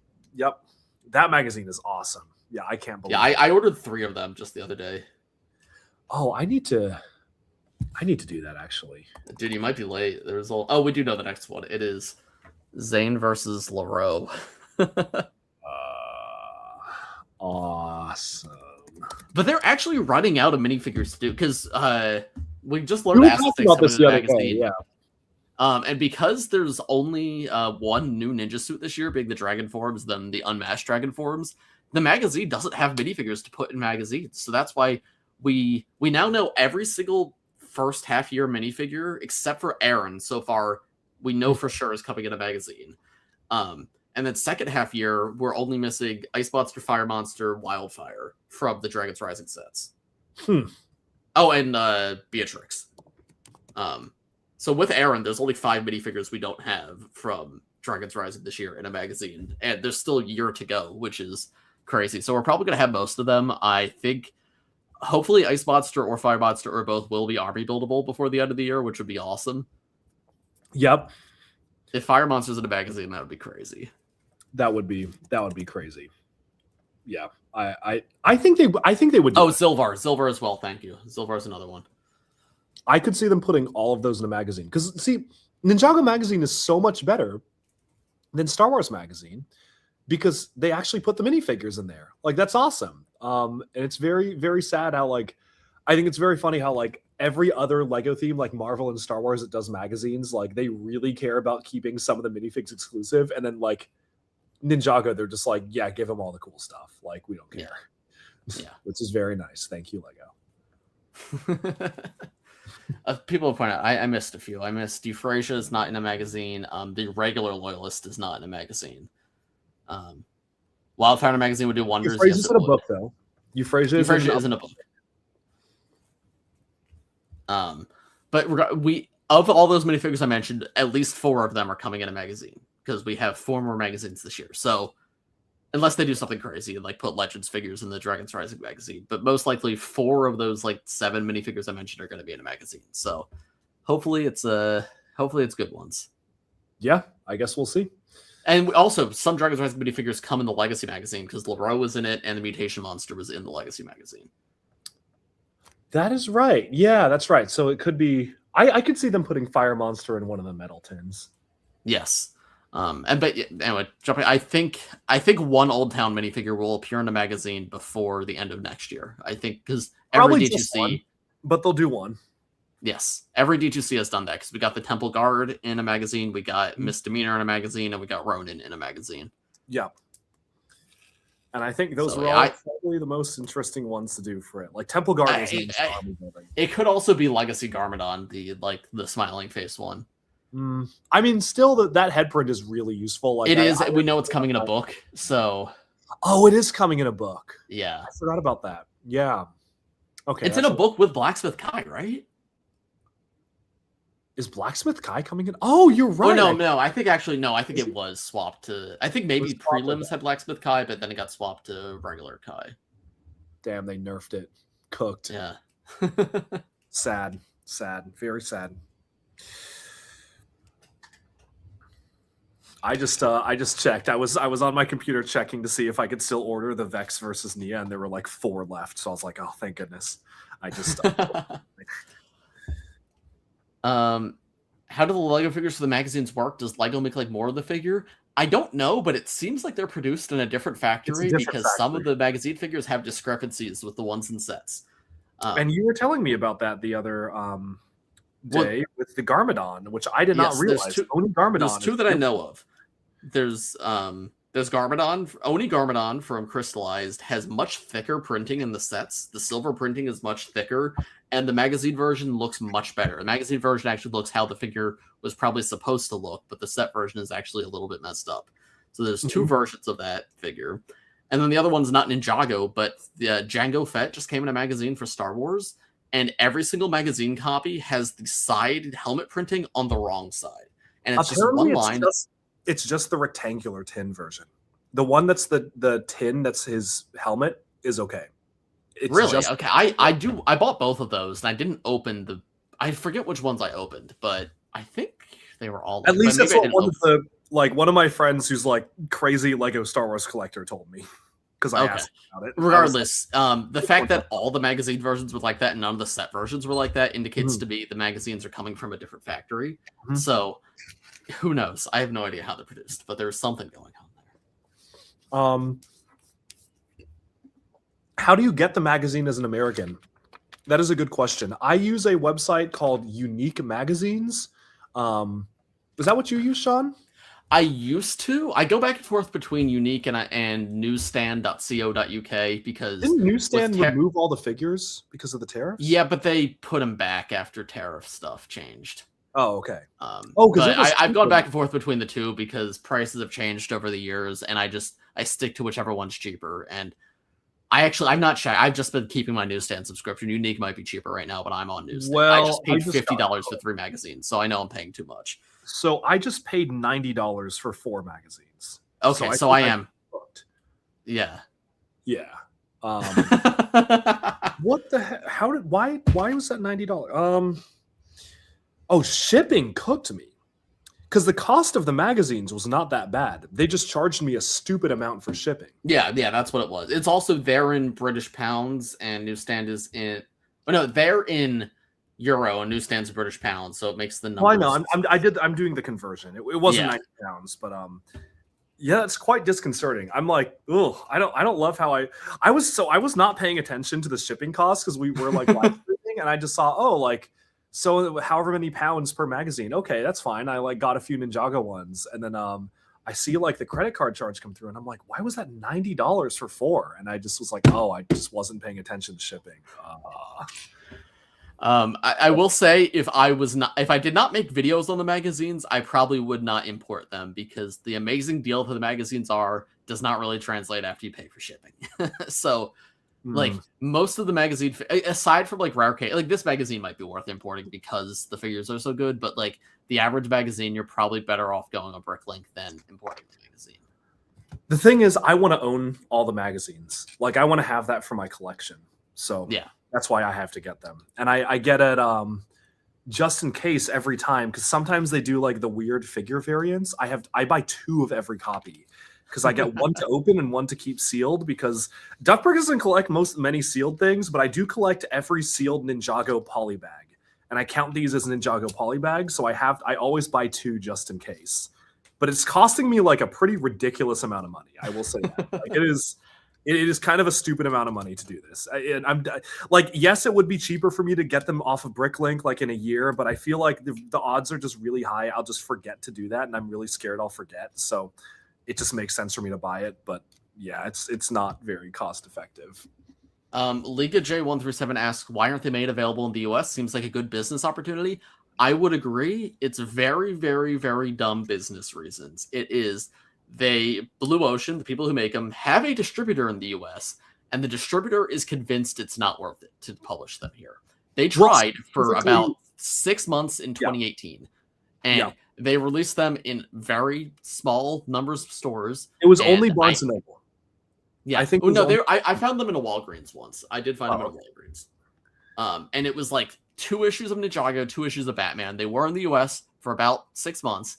And it was the 2 worst figures ever. It was regular Batman, and it was Woo Crew Black Lloyd, like Black Woo Crew Lloyd. Correct. Yeah, so it was literally the 2 most boring minifigures you could have done. And I guess those magazines underperformed, and the company that has the distribution rights went, nope, we don't want to sell them anymore, and they have not since. But they still own the rights to distribute them, so it's not up to Lego, it's not up to Blue Ocean, it's to whoever this distribution partner is in the US, which sucks because they're in Canada. They're up north. You can find them in Canada, and they're They're pretty overpriced there. Like I think they're like $13 a magazine there, but that's better than nothing. Yeah. Well, and the other thing is that like it sucks is because this distribution company absolutely was like, okay, what are the two popular Lego characters? Okay, Batman and Lloyd.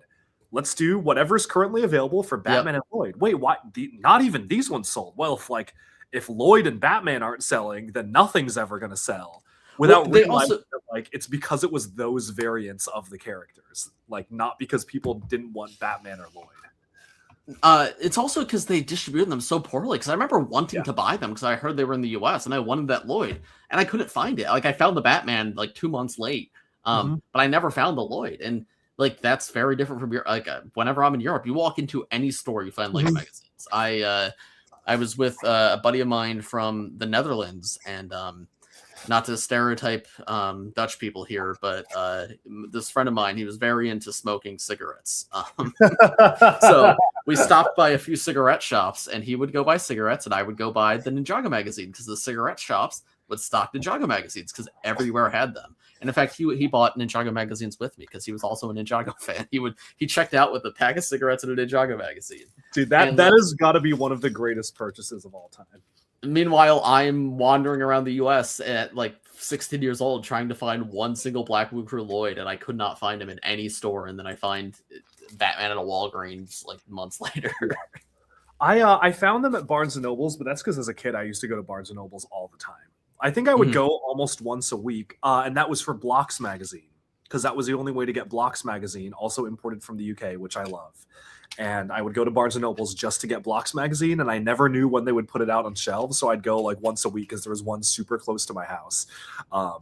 So that's how I found it. But it was also in a really weird spot. It was like tucked away, I remember. Like I remember exactly where this was. It was like you bend around to do the checkout counter, and you have to go around this like middle island. And it was like on the end cap of the middle island at the very bottom. And I was like, I almost missed it, man. Like they didn't even put it with the Lego. I thought that was really odd. So yeah. And it's in Europe, it's every grocery store, every convenience store, like anywhere that stocks magazines, which is a lot of places. The airport, there's like 10 different shops you can buy them in the airport, which is what whenever I have a layover in Europe, I always just stock up on magazines because you can. Yeah. Same. Yeah, it's unfortunate because they would do well. They would do so well if they sold them here, but they just refuse to because they don't think it would. Yeah. What do I think of the TT video games? I've played every single Lego game to completion. Not just the TT games, but all of them. I'm very sick in the head for doing that. Have you completed all the quests in Ninjago Fortnite? No. I have. Well, okay, let me caveat this. I've played every Lego game to completion up until I graduated college, and I've not had time to play Lego games since. The only Lego Fortnite I've played was with you, and only because it was Ninjago. I played through the first couple of levels of Batman, and I will complete that game. Like, I will do it because it was really fun, but I just do not have time to play games, so that is that. But Dimensions is my goat, though. Dimensions is the goat. What is Blocks magazine? It is a third-party magazine, but like Lego kind of treats them like semi-official. Like they're not owned and operated by Lego, but the guy who runs it is like he's Lego ambassador, and Lego gives them like really interesting access. So like Blocks magazine can get like private interviews with Lego designers to see prototypes and like concept art, that's why I always love reading the magazine because you can get insights there, even beyond like a normal land member. Like this is like they will just open the floodgates. They have a segment in their magazines where every month they are allowed to reveal a canceled Lego product that they patented but never released. And Lego just gave them all of their archival files and said, you're allowed to publish these. So once a month, every magazine has a canceled Lego product in it that they talk about. And it's super interesting. And some of them are really boring and some of them are really weird and cool. Like, I think one of the recent months there was Lego was considering making a fluid system, like a water piping system to like their own water piping system to play with Lego. And it was like, yeah, like all the bricks had like the little holes on the side, and you could connect tubes into them and you could like have water go from one to the other. And it was like, here's every part that was going to come out for these sets. Here's like all the sets we were planning. And it's just in the magazines and no one talks about them because I don't know anyone else who like reads the magazines, but it's like, this is fascinating stuff that like they have images of the stuff in there and nobody even knows that exists. So I find it very cool. I would recommend Blocks, and they are not in the same distribution company because they are still sold everywhere in the US. So that is nice. But they originate from the UK. What else do we have here?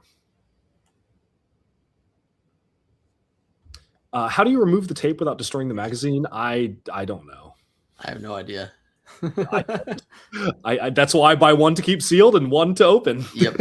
So yep. I also wish I knew how to remove the poster from the center without leaving staple holes in it, but I don't think that's possible. Did you get your Dieselnut cockpit yet? Because Zarkar's Reviews is offering to give you one. I have not yet. No, I need the cockpit. I need the side build still. That's which very nice of you, Zarkar's Reviews. Yeah, thank you, Zarkar's Reviews. What else do we have here? Yeah, I mean, I think we've answered most things. Most things. It's been a pretty long stream. We're at nearly 3 hours. I think it's a good place to wrap up. Sounds good. But yeah, no, this was a big one. We had a lot to talk about this stream. A lot of crazy Lego leaks. Although it is funny to me how most of the Lego leaks are like icon stuff that we don't get that excited about. But I think because here's the thing: is you hear big buildable SpongeBob, and I go, okay, I know what that's going to look like. It's either going to look how I think, or it's going to look a lot worse. Those are the two options. Yep. Did we see the Ministry GW reveal? Yeah, I did. I sent the photo to Mind, but I don't know if he can talk about it because I don't even know if that's a leak or right. Oh, that's early in the stream. When you were gone, I was like, Duckbrick sent me a photo and it looks like a reveal, but I can't tell if this is a leak or not. So yeah, I couldn't tell either. I just saw it on Instagram. So yeah, awesome, very awesome. But yeah, do you have any blockers in your schedule next week? When are we doing next week's stream? Do you know? Because I am good for any day. It needs to be Tuesday. It needs to be Tuesday. I think Tuesday is just our day then. It has been Tuesday's the day. Yeah. It must be Tuesday because Wednesday onwards is when Aaron gets into New York and we are going to be prepping Lego auction stuff. Then I have a very evil dinner set up with a very. Did I tell you about this? I'll tell you after call. This is not relevant.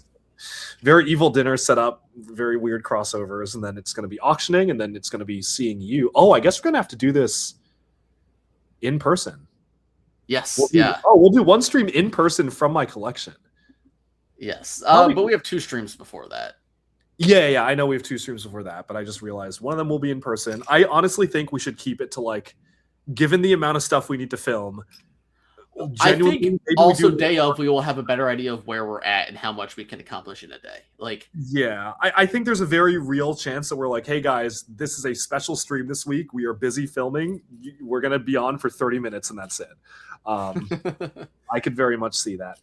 Oh, the week after, I am so sorry. There is absolutely no night where I can stream.